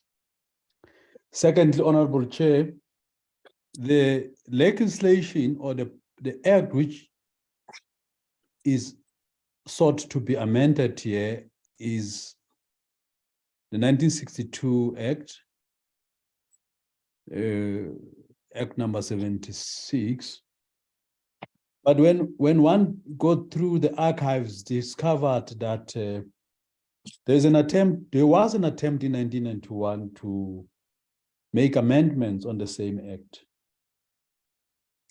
And it would be interesting to know why Honorable Swart is not making reference to the 1991 Protection of Animals Amendment Act number 7. It would really be interesting to know why no reference is made. Thirdly, Honorable Chair, I'm a farm boy. I always make the distinction between animals that are rare or bred for human consumption, which are slaughtered or all sorts of things, and all manner of things of handling such animals. That's the first category of animals that I make. The second category of animals are those animals that are also wild in the wilderness, which could also be used for human consumption, such as springboks and all sorts of things that can. And I like Honorable Swart likes biltong, and he eats a lot of biltong. And there's a third category of animals that are domesticated, which are not for human consumption, such as dogs, cats, and stuff like that. Now, my question really about these categories is that for which category of animals he intends to have this amendment bill?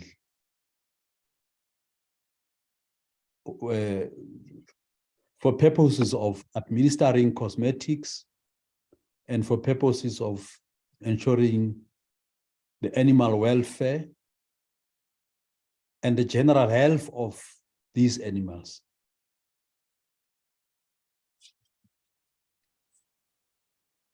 Lastly, Honorable Chair, I would want to know if all existing legislations that has got to do with the welfare of animals have been taken into consideration. There are so many legislations, some of them, I don't know if they've been repealed or not.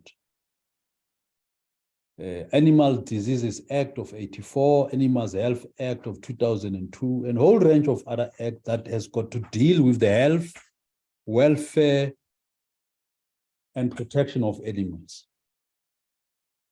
And perhaps lastly, when the department says they would need Honorable Swartz to avail the documents that they say on a basis of absence or them not having access to such documents, and they are unable as a department to advise appropriately on the course of action going forward, or rather to advise the committee.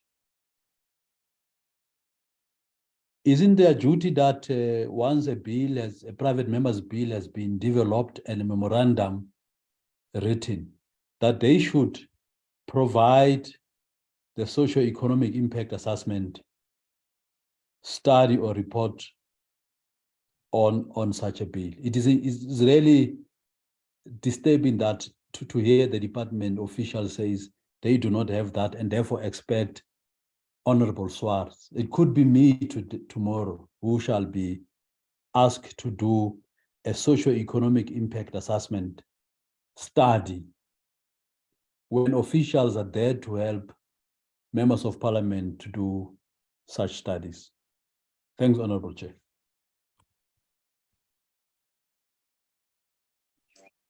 Thank you, Honorable Matthias. Honorable Mason.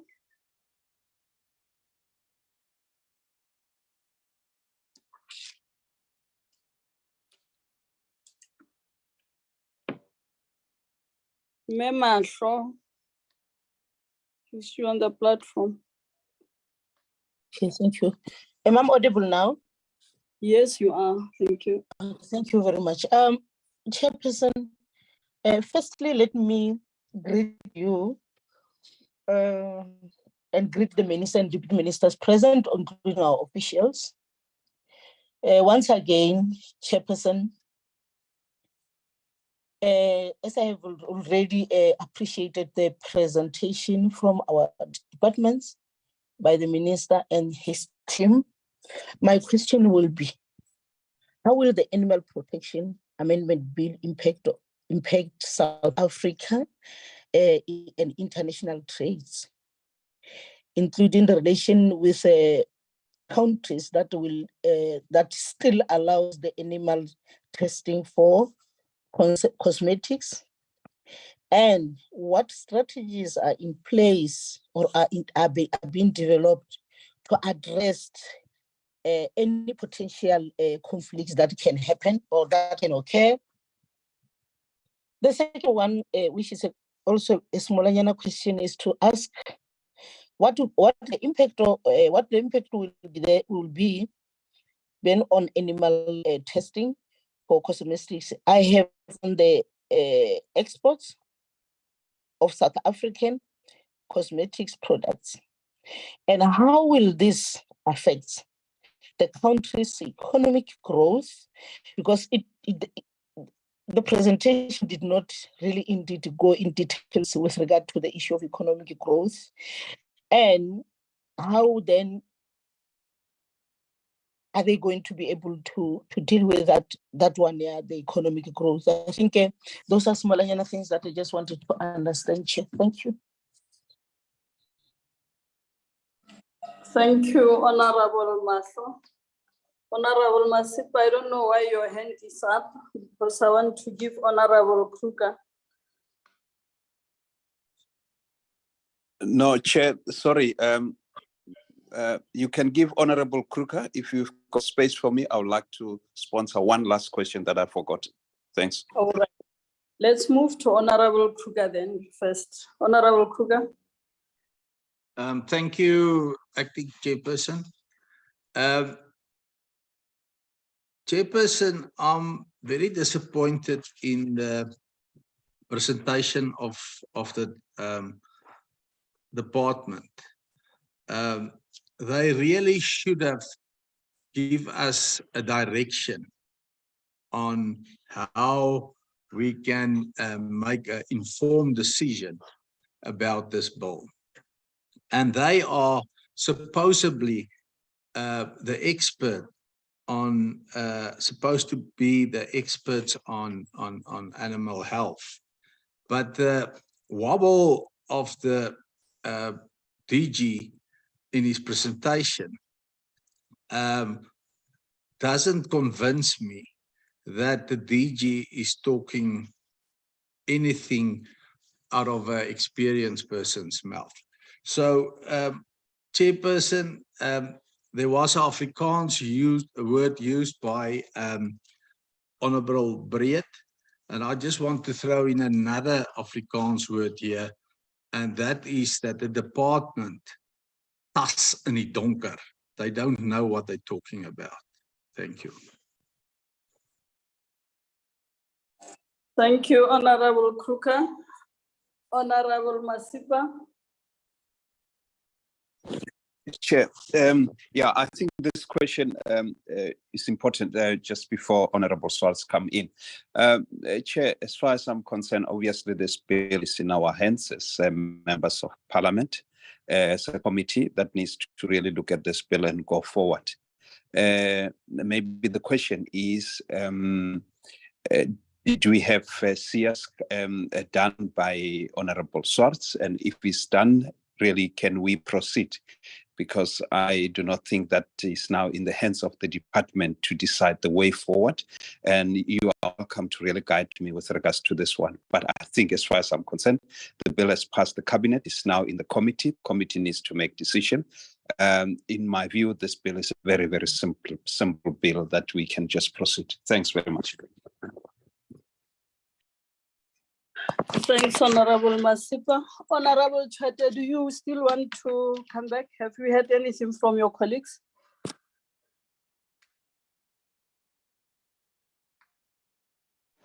No, Chair, I'm covered. All right. Thanks, honorable members. Probably before I hand over to the department, let me also try to get some clarity here. That is, I have tried to listen to your presentation also, except that you didn't get the CS reports and the public representation, public participation report. My take is that you don't think that this bill should be processed, these amendments. I want to know if I'm presenting you well. To my question also is on what honorable members has touched on. I think Ntate Masipa, whose responsibility is that to get the public participation report, because apparently this bill lapsed or whatever, and the CS report. And I just want to be corrected on that one. I tried to go into what transpired in the past on these bills. And I must confess, honorable members and the department, it is confusing for me because we're talking protection, we're talking welfare, we're talking legislation that was processed at some stage and it lapsed. Now, I want to check with the department if their understanding is that this bill that Honorable Swart brought forward is it the same bill that was brought previously by Honorable Dudley? Because I'm trying to make comparison in terms of the objects of what was brought in then 2017. Is it the same thing? Because on that one, it is indicated that what was gazetted was Animals Protection Amendment Bill for public comments. And there were also amendments that were seeking to prohibit the sale and manufacturing of cosmetics that were tested on animals in the Republic, criminalize the testing of cosmetics on animals, criminalize the failure to provide an animal with an appropriate environment. So here, this other one, 2021 by Honorable Swart. Is it the same one that was done in 2017, or it is different? Because it also seeks to amend the Principal Act to provide for a new offense related to testing of a cosmetic on animals, and it adding again the foodstuffs, cosmetic and disinfectants to create an offense for the selling, manufacturing of cosmetic that has been tested on animals in the Republic. Now, my glitch here is on the public participation. Does this bill before us needs a new public participation? Because apparently this was done in the past. And because of my confusion, I would want to ask for if we go to the public participation, where does it leave issues? It's a culture, tradition in this thing. I'm talking here because I've indicated that issues, it's a protection and the welfare for me. I get to be a very thin gray line there. I'm sitting here and asking myself as and when I'm listening to the department and members and asking myself, traditionally the way we slaughter, does that constitute cruelty? If I have to take this bill to the village where I'm coming from, to my constituency, and traditional leadership and your traditional people there, will it stand if we have to talk about cruelty, or this is something separate, what we're talking about? So these are the issues that are making a bit of cloud for me. And I wanted to find out from the department, am I presenting you well? If I say, according to you, you don't see this bill standing a chance. The other thing that I wanted to ask was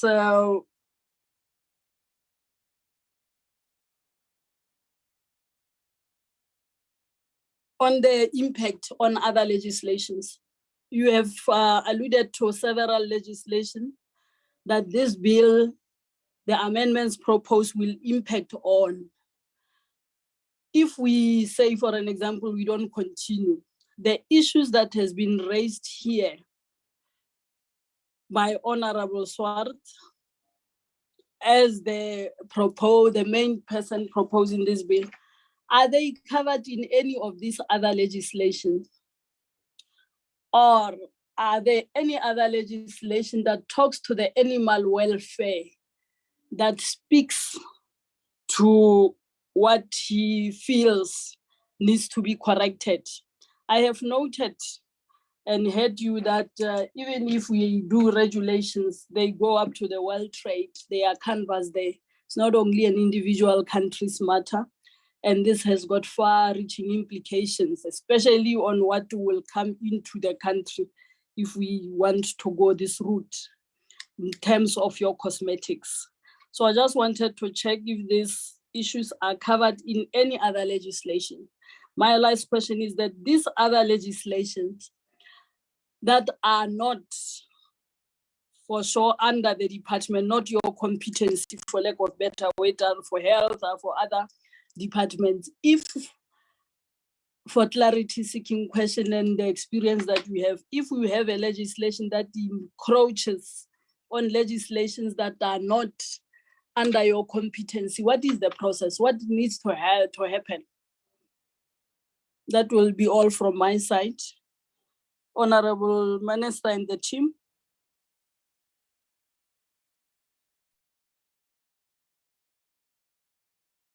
Honorable Chair, thank you. You had said you would allow Mr. Swart before. Should we come in now? Sorry, I forgot. Dr. Swart, Honorable Swart. Chair, thank you very much. And I really appreciate this opportunity to respond. I might need a few minutes because the bill is in the hands of the committee, and I will also endeavor to give a written response as well. I think, Chair, what is very important right at the outset is, as other colleagues have indicated, that the department might need some time to understand the full implications of the bill. And I understand that. But given that the bill was properly gazetted, and it's a bit regrettable that the department hasn't seen the full implications. It's a very, very narrow bill.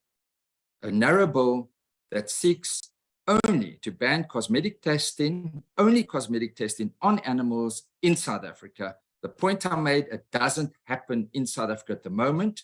We are following other countries such as New Zealand that passed similar legislation to prevent the mischief that could be planned should a laboratory for the cosmetic testing on animals be opened tomorrow. That is the very narrow ambit, and there are exemptions built into the bill. And Chair, it is very, very narrow. So Chair, to conflate it with caged chickens and dehorning of rhinos, I think is not correct. But I appreciate the sentiment of the DG that he would be concerned that if the debate was open in society, you could ask people, people might want to clamor for the broadening of the bill. That can't happen. It's a very narrow bill. It's a very narrow bill. It's a private member's bill that has come in from our perspective. But what is important to note is that there are 57, and the last count, animal welfare organizations that support this bill, that support it in its present formulation. Some do say it should go broader, but I think it's very important. Let me just deal with one or two aspects. The socioeconomic impact assessment report is a cabinet requirement. It's not required by a private member. That is the first point. The second, my colleague Sherilyn Dudley, she brought a paternity leave bill that was accepted unanimously in the last parliament. There was no socioeconomic study for that. But her bill on this issue lapsed, Chair. It lapsed at the last parliament. So I then reintroduced a narrower bill, a much narrower bill, and I started the process from the beginning and gazetted the process. Chair, obviously the socioeconomic impact study was not required from our side. It is necessary to understand what are the implications of this bill, although it is so narrow. So what did we do? If you look at the memorandum, there was extensive consultations as listed in the memorandum with various groupings, various experts, even the South African Animal Laboratory Association. There's research of global movements and imports, and we can make all this research available to the department, to the committee. We had, as I indicated at the last meeting, substantial inputs from the public, the vast majority of which did support the bill, some of which said it is too narrow. It's only dealing with cosmetic testing of animals in South Africa, which is so narrow and which isn't happening. That is the key aspect of this bill, that it is very narrow. And Chair, we also did refer to the part of the international issues, and it is important. The issue about trade, Chair, is very important because more and more countries are banning cosmetic testing on animals, and it is impacting imports and exports if you do not take this preemptive step. So on the contrary, as I put before the committee last week, where there is alternative research, alternative methods, that is in fact creating jobs. That is impacting positively on our economic growth and that. So I think it's very important for us to note that. And there are submissions from Beauty Without Cruelty that it is in fact growing small businesses sector in South Africa, where entrepreneurs are no longer willing to use animal tested ingredients on cosmetics, but using alternatives that are fully available. And I think, Chair, that aspect must be emphasized as we consider these issues. Chairperson, the modern methods that are being used do not require animal testing. And it is, as I say, it's got nothing to do with food security. It's got nothing to do with cruelty. Whilst obviously one would understand that there is an element of cruelty to animals, yes, but it is because it is such a narrow issue relating to cosmetics of animals. And I think that's why Mr. Matias made the point very valid about the different hunting, slaughter, etc. That does not impact. Traditionally, it does not impact on any traditional rituals or anything like this. It is very, very narrow. And whether Honorable Matthias asked about the 1999 amendments, I was not aware of that, but I've now been advised that they are not relevant for this bill. They're not relevant. They do not impact on this bill at all. So I really appreciate those inputs, Chairperson. Chairperson, the public submissions were submitted to the Speaker of Parliament, as is the procedure with private members' bills. And yes, we will definitely make them available. This is a process. I really would like to engage with the department, but I do share my colleagues' concerns about the fact that I think the department might be overreacting. And once the department fully understands the narrowness of this bill, they will appreciate that it will in fact enhance our international standing and move us from an E much higher. And it is one of the ways that we can. And so I plead with the minister to engage, to look at this, but it is in the hands of the committee. The committee will take a decision now on the desirability of this bill. And on this platform, there are many animal welfare organizations that are concerned, as the colleagues pointed out, about the lack of progress in general about animal welfare legislation. And let us, as I said, we can send a message that we are prepared to do this very narrow and small aspect that I think is very important as we go along. And the committee might be able to call on the experts. The committee can call whatever the issues are related to this bill where they want any further clarity.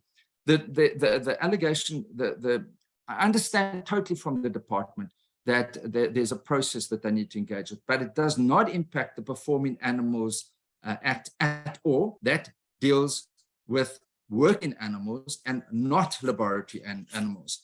It has nothing to do with medicines and related substances. The bill only deals with cosmetics. And in fact, we've built in an exemption where even in the testing of cosmetics, if there is an ingredient there that is needed for pharmaceuticals, for medicines, for any other testing, then it is not covered by the ban. So it is even narrower than narrow if one then looks at those exemptions.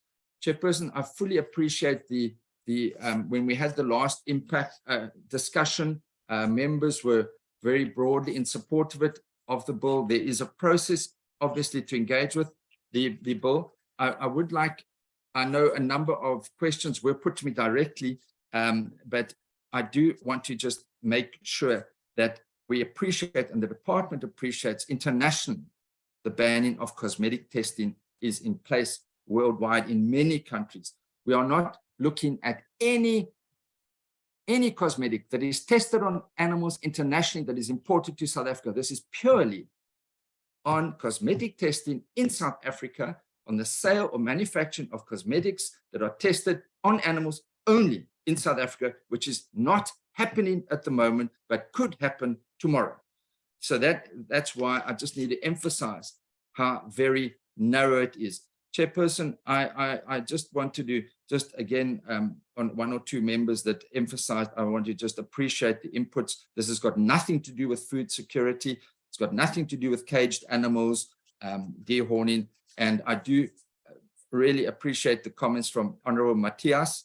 Yes, indeed, this is a very narrow bill that will not impact on much of what he has alluded to, and I really appreciate his comments about a member of parliament bringing a bill. It's taken a lot of work to bring this bill to the stage that is, and in whittling it down from the Honorable Dudley's bill that was much broader and would have caused far much more controversy to a very, very narrow bill.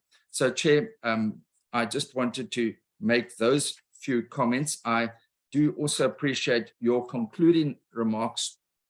And again, the Honorable Mashlau spoke about international trade. Again, as I've emphasized, and as documents we can make available, this will not impact any international trade agreements. In fact, the point was made in the previous submission that, for example, the European Union is looking at the import of milk from South Africa because it does not accord to animal rights views from the EU. So if anything, it will benefit us as a nation. It will benefit us with exports. But I need to emphasize that at this stage, we are not even doing cosmetic testing on animals in South Africa.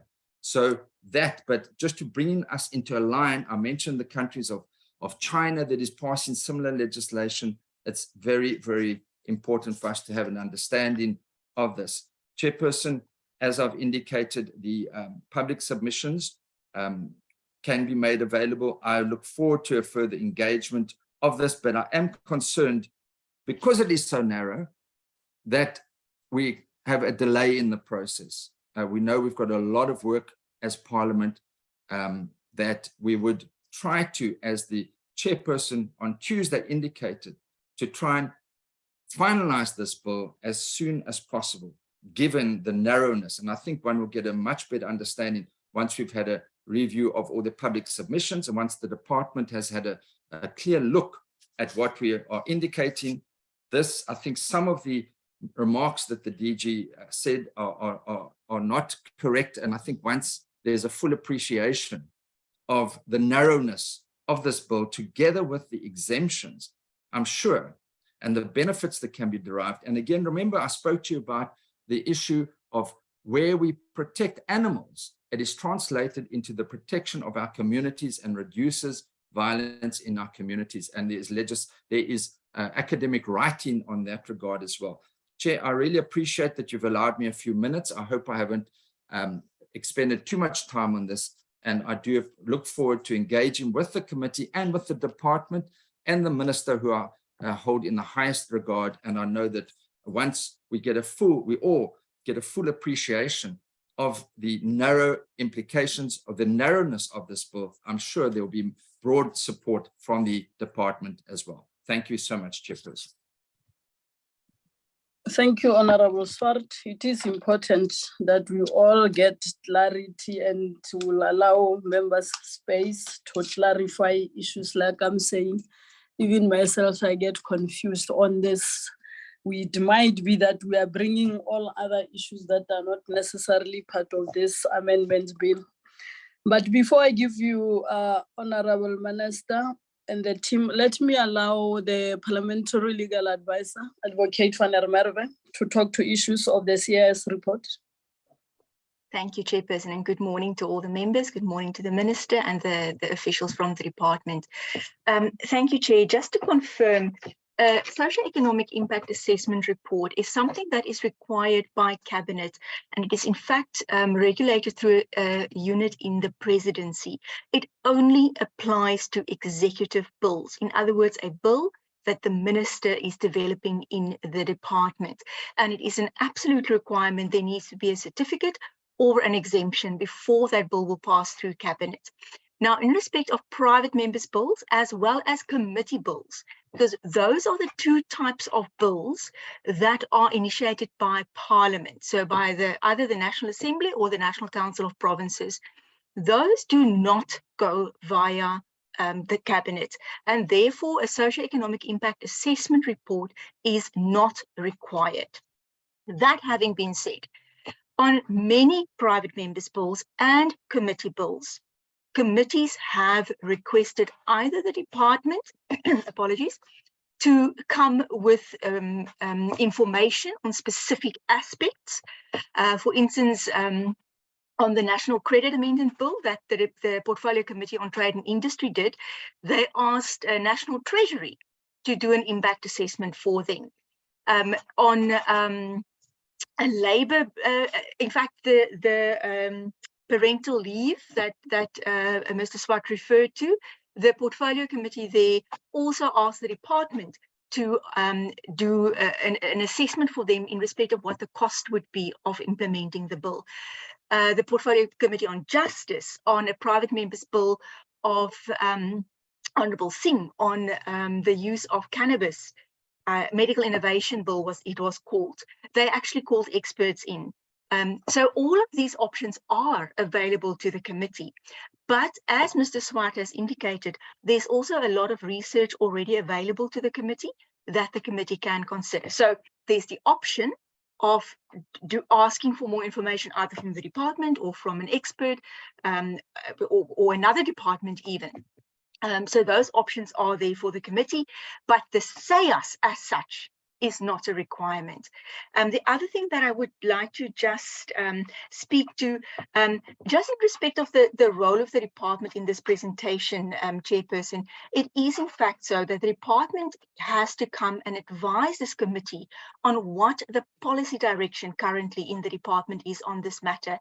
And it is strange that if there is a bill being developed and at the stage of being drafted, that the department could not give that policy to this committee. So I do find that strange, and I think that is a question that the committee can ask of the department.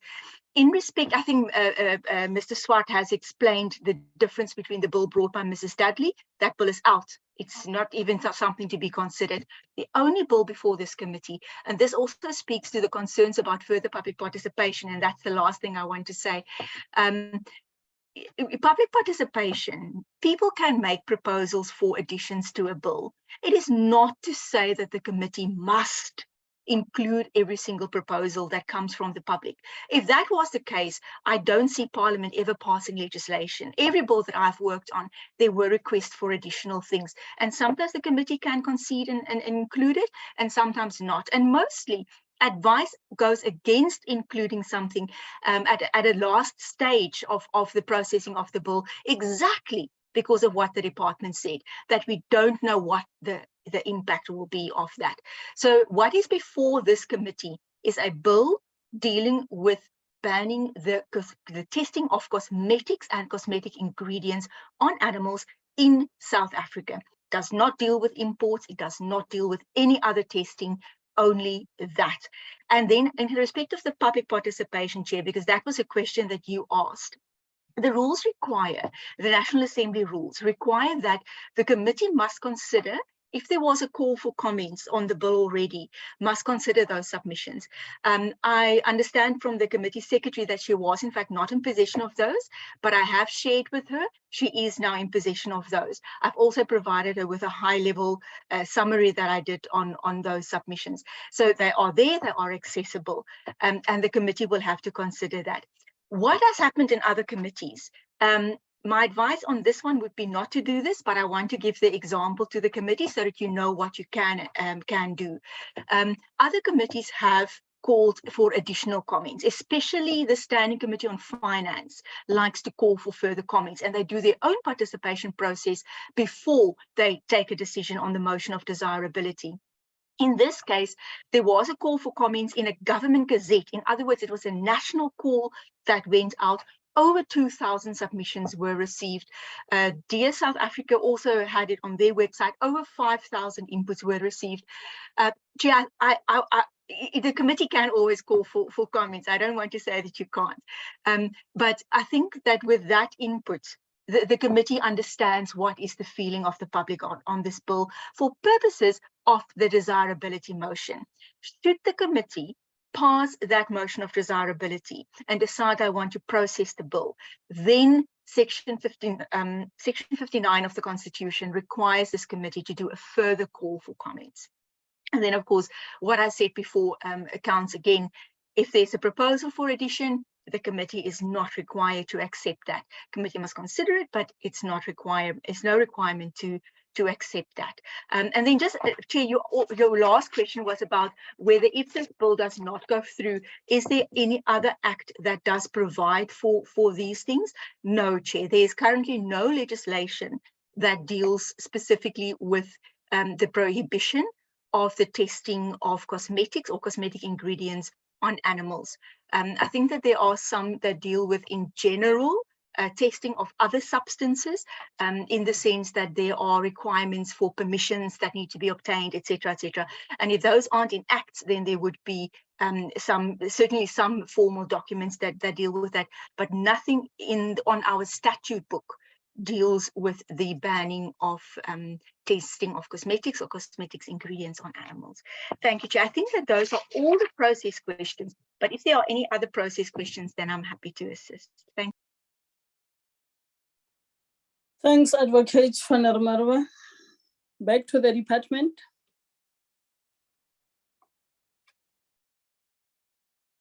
DG and Mr. Saraga. Thank you very much, Honorable Minister. Having listened to the comments that have been made, and also listening to the issues that have been articulated by Honorable Swart, and the confusion that Honorable Chair was referring to, I think without responding to the questions that have been asked, it would be considered prudent from the department side that we request for an engagement with Honorable Swart for next week. We go through the comments that were there previously so that we can see how they fit into the context of the proposed bill and how this would impact, because already in the bill, there are certain definitions that would be affected in terms of the foodstuffs at our bill, that we can then have that kind of engagement on the matter, Honorable Chair and Honorable Minister, Deputy Minister. I don't think that it would be proper for us to engage, because there is a point of incongruence on how the bill is being looked at. From where I'm sitting, I think there are a few points, because this is a preemptive legislation, and a legislation that also sets very narrow confines. I do not think the department would have a challenge in terms of that. The only issue that I thought is at stake here is how do we then proceed to those areas in terms of the current legislative pieces that you are having. We're only referring here to the foodstuffs.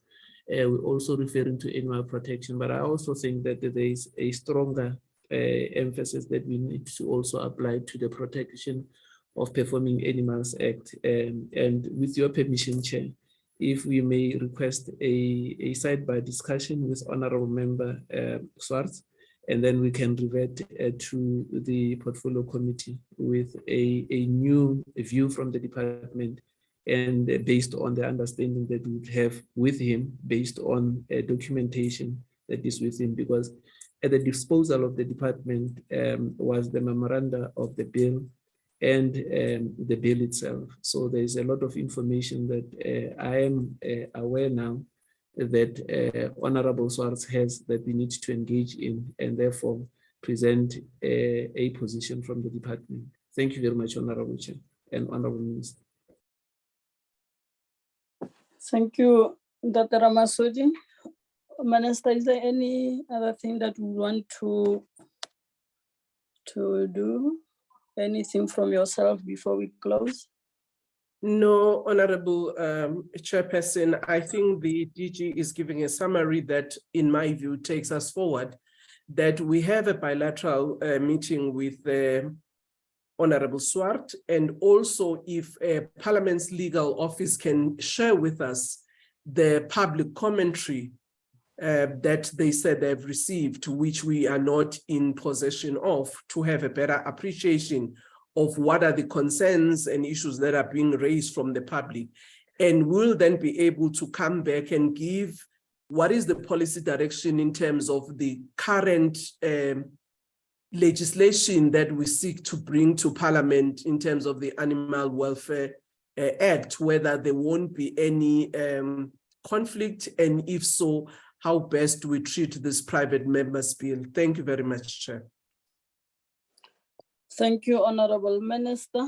Honorable members, that is the discussion on the brief by the department on the bill before us. Legislative making process has got its steps, and I think today we call the department to come and brief us. They were still going back, engage with Honorable Swart, gather the necessary information, and at the appropriate time, we will also check with them. The Secretariat will check the next step. If we would still bring them, at what stage we would need to bring them. But this is part of the process. We are not yet done. We have noted all the concerns and the responses that has been put before us. And as part of this process moving forward, that should be considered. Having said that, that was the last item on today's business. Chair, point of Chair. Yes, Mr. Masisi. On the animal welfare draft or bill that is being, I have asked questions and none of the questions were answered. Maybe, can we ask the department to come and brief us at some point in time? I don't know when, but I think we need to put it in our agenda going forward.